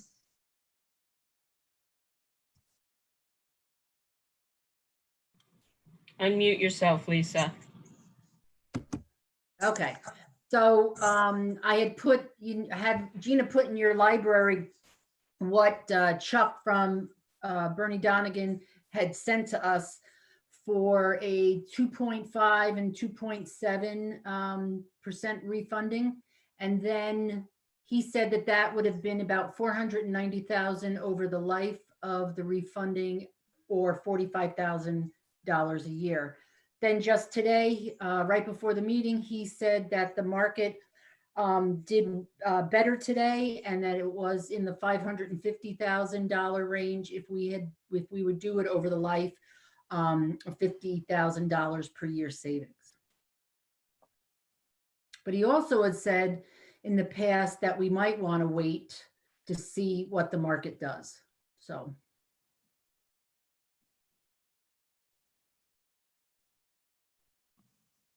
So one of the things that, I had been asking was whether or not, just to confirm, and I think you have confirmed, but confirm that our ability to refinance is on any day after the first call date. So the first call date is June 15th of this year. Right. So we just wanted to confirm that legally we can make that call and refinance at any time now after that date, and not annually. And you've confirmed that it's any day? Yes. Yes, we did confirm that with him. So my recommendation is to wait. So what's happened in the last 3 or 4 weeks is that, as we've discussed before, there's been a huge demand for cash. People are selling everything they can. So it's driving rates up, even though it's not a matter of people not trusting that Pecanico will pay them back, or people not liking the rate itself. It's that they just they want cash. So with the government coming in recently and coming in to support the level of assets, so they're buying things just to help push prices back up. That's going to help us, but I think we need to wait. I think we're still a lot higher than we should be. We were looking at rates in the 1.3, 1.4% range, and this is much higher. So my recommendation, since we can do it on any given day, is to give it a little bit more time for the rates to settle out. And I think we're going to do a lot better. I don't think rates are not going up anytime soon. It's just we need people to have confidence to actually go out and buy some of these assets and want to buy munis again. Can we authorize Al to lock a rate when it gets to a certain number? We just agree on a number, and once it hits that, he has the authority, because we can't necessarily wait until we go into a next public session and have a meeting to talk about. Yeah, So if I can, probably- and that's why Sure. previously we passed that resolution, because it's actually the board president who does do that lock. And so we've already approved him to do that. And so it's really, waiting for the right time. So I think that's, to me, yeah, we look at it and say, is there a number, or, with an in on it, if Charlie says now's the time, we can certainly do that, because we already passed the resolution, so Al has the authority to do that. Yeah, it's a great question. I don't know if it's, Charlie, you're the expert here. If this is the kind of thing where there's going to be a ton of volatility, it could hit a number on any given day and we need to move, or if we think it's going to be a trend and it'll just be a question of us waiting till our next board meeting and we can make a move, then, and still take advantage of a reasonable rate. How agile do you think we need to be in terms of our decision making on this front? So right now, I don't think we have to be that agile. I think it's going to move slowly. And then it's going to get to a point where I think it's going to get back down into the 1.6, 1.5%. And then I think we should have a discussion. Do we want to wait and try and get another 0.25%, or do we want to just take the bird in the hand? Okay. Right now it's well over 2.5. I think it's right around 2.4 or something. I think we should wait, but I don't think it's going to move that fast. Okay. So wait and see until we'll revisit again at the next meeting. I think so. Okay. A good question, Susan. Yes. Other points on this? Moving on to childcare and meal provisions, Rich. Okay, so meal provisions, again, just got to give it up for what an amazing team. Cassie, Kristen, Tamida, and everybody who's in there filling in and helping, and it's been all hands on deck, and they are absolutely an amazing group. Right now, we're providing meals for approximately 47 kids, representing about 26 different families, 27. But each day we have, that's creeped up a little bit. So I think we're probably at the level that it will, remain. We're able to get them 5 breakfasts, 5 lunches, associated snacks, and milk or water, and also meet dietary restrictions. So again, can't say enough about that team and what they are achieving, and also then it's delivered to them, and in that process we're able to control the whole process and also maximize the safety and health of our crew. So just really very, very, very proud of everyone involved in that endeavor. So good stuff there. Childcare, we are set, knock on wood. The letter went out to the community with an associated form to fill out, letting us know who they are, what their needs are, what their profession is, and also a little dialogue on why child care is necessary. And so currently we've had 4 responses. Certainly expect more, and we will be setting it up with a target date of going live on Monday. We have the classrooms, we have the personnel. We just have to finalize our members. Under this, the directive was to, from the executive order and then the county government, was for each school district to come up with 3 classrooms in kind of different separate locations for the distancing aspect, to provide childcare for no more than 10 students per classroom. And so, you know, we've been able to do that and achieve it. And I will say that, you know, each district out in New York is very unique in terms of how they do things. Some have chosen to partner with outside organizations to help in that regard. But the reality is, in, you know, our town, you know, guess what? We are the organization. So, you know, we're doing it, and you know, we will be up and running, knock on wood, on Monday. That's fantastic. Thank you. Thank you, Rich. Yes, good stuff. Incredible. Yeah, Yeah, Yeah, I think thanks, Rich. That's really important. good stuff.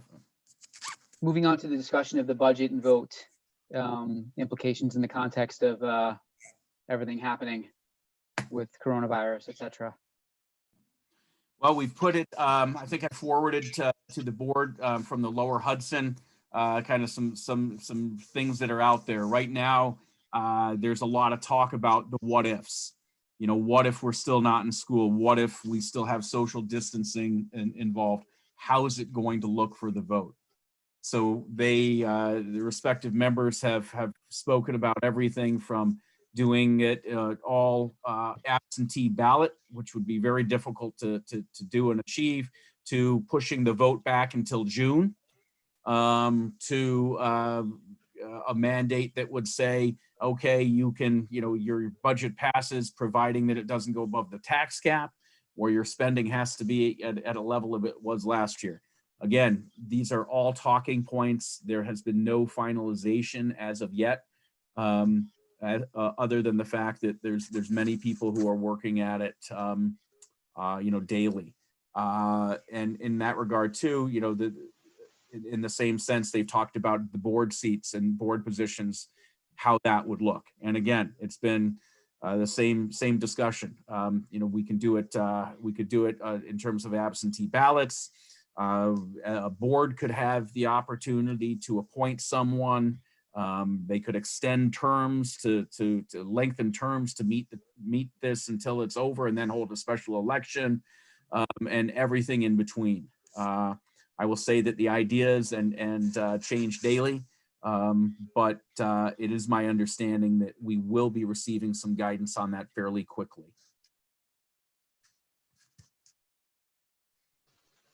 Good. And the one piece they would need to address, which presumably they will, and I think it was mentioned in the information that you circulated, was around, you know, collecting signatures for petitions and those sorts of things in order to become, you know, in order to post as a candidate for a board seat. You know, going door to door, of course, is not advisable in the current world. So it'll be, you know, we need to figure out what their solve is or suggestion is for that as well at the earliest. Okay, I'm making a note to ask. We have actually a call tomorrow with NISBA and so the School Boards Association, and so that'll be a great point to ask. And I know they're thinking about these things. So okay. Yep. Further questions on this? Any questions on this? No, just want to say thank you, Rich, for your, I mean, this is a lot of unknowns on this one. That this is, you know, we use the phrase uncharted waters. I mean, this is. Yeah, there it's. I will say that you know, when we're having our meetings either with superintendents or you know, Adam and I, you know, 10 feet apart or more, by the way. You know, it's just, we just kind of shake our heads and go, all right. And then, you know, we always come back to the phrase that, hey, you know, we got this. And you know, the whole team has really kind of embraced that. So it's just like all of us, right? We got this, no problem. Love it. Yeah. Okay. Moving on to the consent agenda. So I'll make a motion to approve a consent agenda. If I can have a second, please. I'll second. All in favor? Yes. Yes. Yes. Okay, on to consideration of the resolutions, which include financial reports, new business, and personnel. I have questions about some of them. I'm sorry, I always ask this. How do we handle the questions? If Go you ahead have- and ask your questions. Feel free. Okay, so for 8A, is there going to be a calendar that's posted so we know what we're accepting or approving? For 8A. Where is it? Okay, so no. So what we are doing in that regard, the school district, okay, so the only thing that we are doing in this regard is saying that the 10 days that he has provided us is, you know, that's how we are shifting our calendar. So we have, you know, the calendar is no longer 180 days, it's 170. So, you know, the calendar doesn't look any different, except, you know, basically, you know, put a quarantine line through, you know, every day until April 1st that we have been off. Okay, so we're just saying we're going, even though it doesn't say that, but we're Yeah. approving from 180 to 170. Yeah, and so just in accordance with education law. Yep, that's exactly what we're doing. So we're saying, yep, we agree. There's an emergency. We're closing. We've closed. The other question was procedural for 8B and C, or 8B and 8D. If they're contracts that we're approving or voting on, I think they need to be available to the public.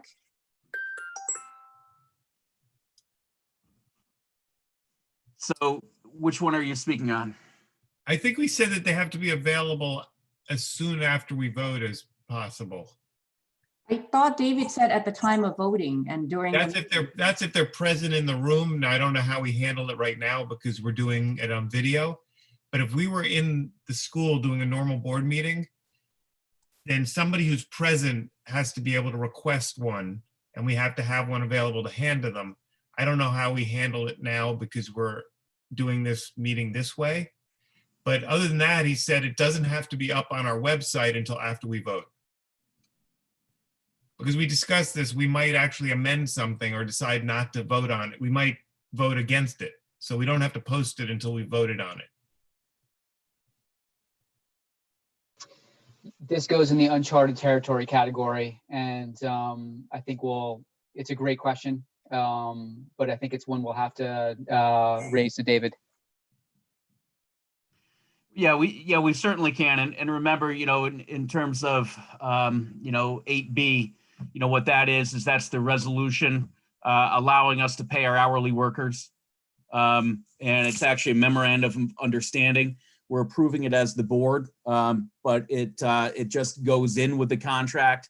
So it's an addendum to the contract, which was already approved and shared. So, you know, I feel good, you know, in that regard. And then, you know, our contract for educational service as well. Oh, Rich, just to be clear, the question was procedural, not about the legitimacy, was not Yeah. questioning that, just that. Oh, no, okay. I'm just saying, you know, a memorandum of agreement is a little different than approval of a whole contract. Because the So we contract's all approved. You're saying we may not need to post that because it's not a contract. Right. I mean, it's, you know, it can certainly be posted and it can, in that regard, but, you know, it does, I don't feel that, you know, it's the same as approving an entire contract. What we're doing is legitimizing what we agreed to do in our previous meeting. Well, I guess I'd like to follow with David to understand, I guess, what types of documents we need to make available, when and how, whether Sure. we're in this situation or not, just so that I just want to I think, so again, as Al said, this is uncharted ground because we're doing our meeting in a different way than we normally do. But we specifically had this discussion and got David's guidance on this. I thought he had said that it needed to be posted on our website right. needed to be before our meeting. posted as soon as possible after we vote on it. That's what he said. His specific guidance, we had this discussion, we asked him, he came back and he said, if you vote on it, it needs to be posted as soon as possible after that. So that would mean that Gina would post it right after we vote. But in terms of it being available at the meeting, I think it was, if somebody wants to look at it, then I think right after we vote on it, we have to have copies to hand out. And again, we're doing this on video, so I just don't know what we have to do now. Probably just posting it after we vote is good enough. But Okay. we did discuss this and got David's guidance on it. I'm sorry, I have a different recollection of the first part. I agree with the second part, but I thought it needed to be posted right at the time of our meeting, but perhaps my recollection is incorrect. Well, my concern at that time was that we might change something and therefore we wouldn't want it up there before we had voted. But at the time we're voting, David said, then once you've voted, you need to put it up there. If you want to confirm it, we'll confirm with David, but that's, You're on mute, Charlie. I just saying, I would prefer to not keep asking him the same question. But if Kasama, if you're unsure, let's confirm it again with David. Yeah, no, well, if I'm the only one with that recollection, we don't have to ask. I think you spoke with David directly, right, Al? So I don't know what you recall. Yeah, that it needs to be posted when we vote. So as we're voting, it's got to be posted and then it's up. That's a little bit different than what you were saying, Charlie. You said after we voted, right? I'm saying we vote, you post it. Then you It's vote, like you post it, you have it You posted. vote and then post it. You don't post it before you vote because you might not vote on it. You might vote it down. So you don't post it until right after you voted on it. That's right. There could be a term in there that gets changed before we vote and approve it, and then we'd have an unapproved version available, and that would not potentially be appropriate. I mean, either way is fine. I thought I recall him saying it had to be posted before because people are wondering, well, what are you voting on? It's not a big deal for me. The other question I had was in 8C, what is it that we're voting on? So what Margot is still, according to her, still working on, the final wording for this. So what we are voting on is allowing the district to go out to complete for bids to complete the tennis project at a cost not to exceed $1,732,912.50 to be paid for from, and this is the part we need to finalize, to be paid for from, the transfer of reserve monies. So that's what we need to agree to in this regard. Wait, excuse me, Rich, I don't want to interrupt before you get too far down that road. It wouldn't be the 1.7 million, it would be everything except the 223,750 for the. No, because you remember the demolition has to be done anyway. And That so, would be in the proposition then. My recollection was the same as Susan's, that okay, since we were going to do either, we were going to Got put it. that in as a one-time expense that we would pay through the designated fund balance. And then the voters would just vote on the difference. you are, yes, thank you very much. You're both correct. Thank That's you. Yep, so we would subtract out the 200 and, approximately 250,000 with the grass and things from that. How So, do- Go ahead, sorry, Kasama. so is what we're voting the proposition language? We need to vote the amount and to have the propositions. Margot, we're still working on getting the second, so the finalized version from her. So we need to vote to approve to place on the ballot a proposition, stating the project and what the monies would be. So So we're then, voting on a proposition, but we just don't know the wording of it. the finalized wording, yes. can we do that? Because right now there's no wording, right? So Yeah, no, I'm sorry, Yeah, no, you're absolutely correct. I had, yep. So, all right. Yeah, I think we need the wording. Yeah. Yeah, we need the set wording. So what we will have to do, and I'm online right now with, trying to get this thing. Where is it? What we may have to do, because this stuff has to be in pretty quickly here, is Gina, what was our our drop dead date for the paper, the 29th?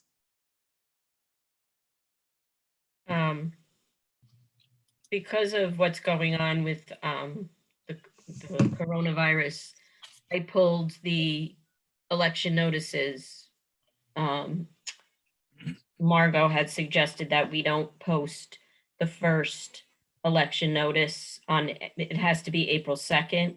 So that gave us some time for the second one. Okay. We really need to know what the state is going to do with the vote, with the elections before. All right. Okay, we so I can guess make- that's why she, didn't get it. Okay. All right. So then let's do this then. Obviously, we won't be voting on anything in that.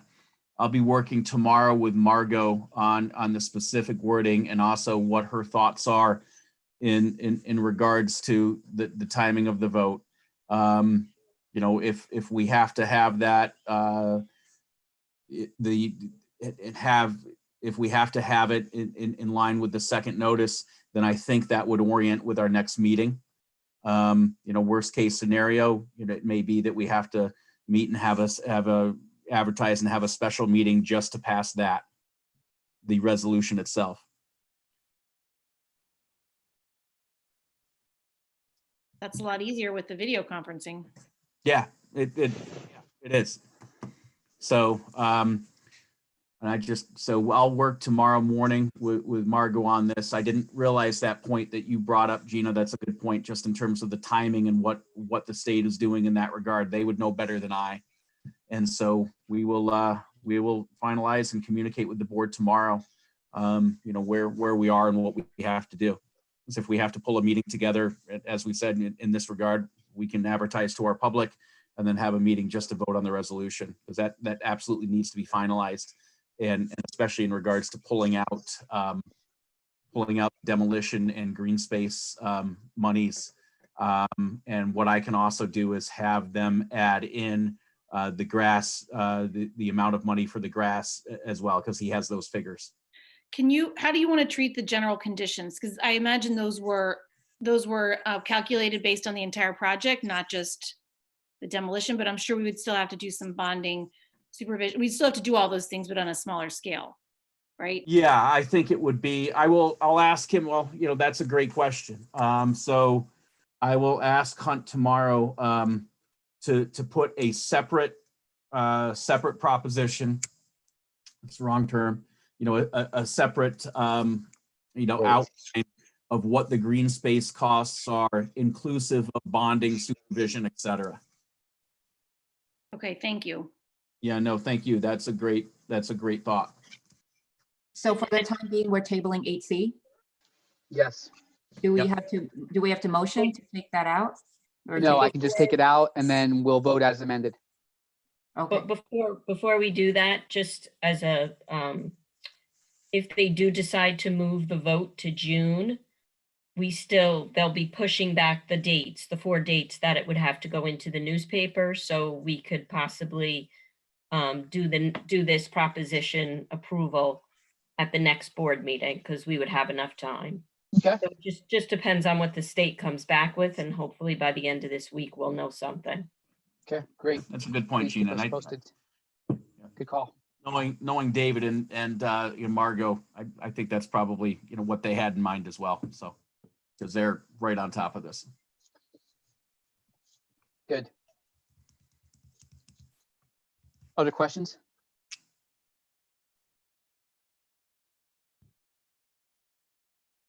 Not just on this, but across the consent agenda items. Hang on, I'm just taking a look at Take your time. one of the items. And if we're going to table 8B, you do have to make a motion to do that. We were tabling 8B or 8C? I mean, 8C, I'm sorry, 8C. Okay, we can do that. I think that runs counter to what David had said about how to manage consent agenda, but I'm fine doing it. I know that's what we did in the past. I'm sorry, what was that, Al? Around whether or not we need to make a motion to table something in the consent agenda. I could have swore in David's last I guidance think on you this. can just pull it out. You can just pull it out and then vote Yeah. on the as amended. That's, I think, what he had Yeah, said. no, I Yes. think you can just pull it out. Yep, that's what he'd said. But Jeannie, you're right. That is what we did in the past. Okay, got it. Lisa, is that a new system or a new format for the financial reports? They look a little different.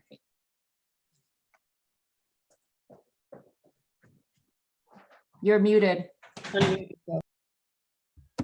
That's our new software program, Envision. Right. You like it? Yeah, actually I do.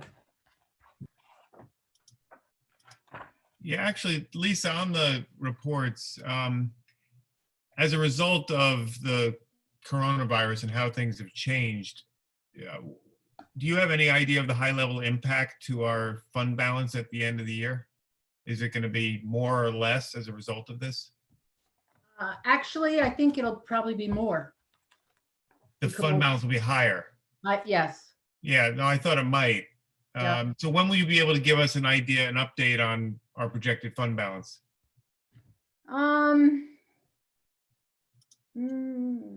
Maybe, well, I'd say the second board meeting in April. Okay. Let us go through a couple, see how long this is going to go and let me get through a couple rounds. The business office goes in every Monday on a staggered schedule because I have some employees who have family who have high susceptibility to, getting sick. So we're going in every Monday because food service is there. So I'll be there for them. For the business office, make sure payroll is done, accounts payable, et cetera, et cetera. So let us go through a couple of Mondays of doing that, and then I'll have them run a fund balance. All right, good. I have some questions on 8D that are more general in nature. Now, rather than going to executive session, is 8D going to get posted on the website after we vote on it? Yeah, typically we don't post, it's my understanding, typically we don't post any sort of our contracts when we're talking about any things that involve particular students. All right, then I'll ask my questions in executive session at a later date. It doesn't prevent me from voting on it, but I do have questions about it. No problem.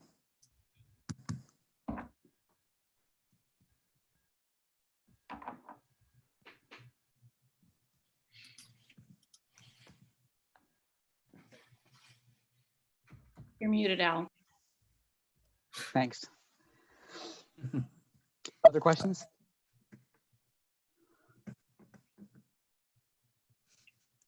Not for me. Everybody's good? Joe, you're good? Here. Okay. So with that, I'll make a motion to approve the consent agenda items as amended. Second, All in favor? Yes. yes. Everyone votes in favor. Thank you. And so our next meeting is going to be on the 15th of April. Yes, on the 15th of April.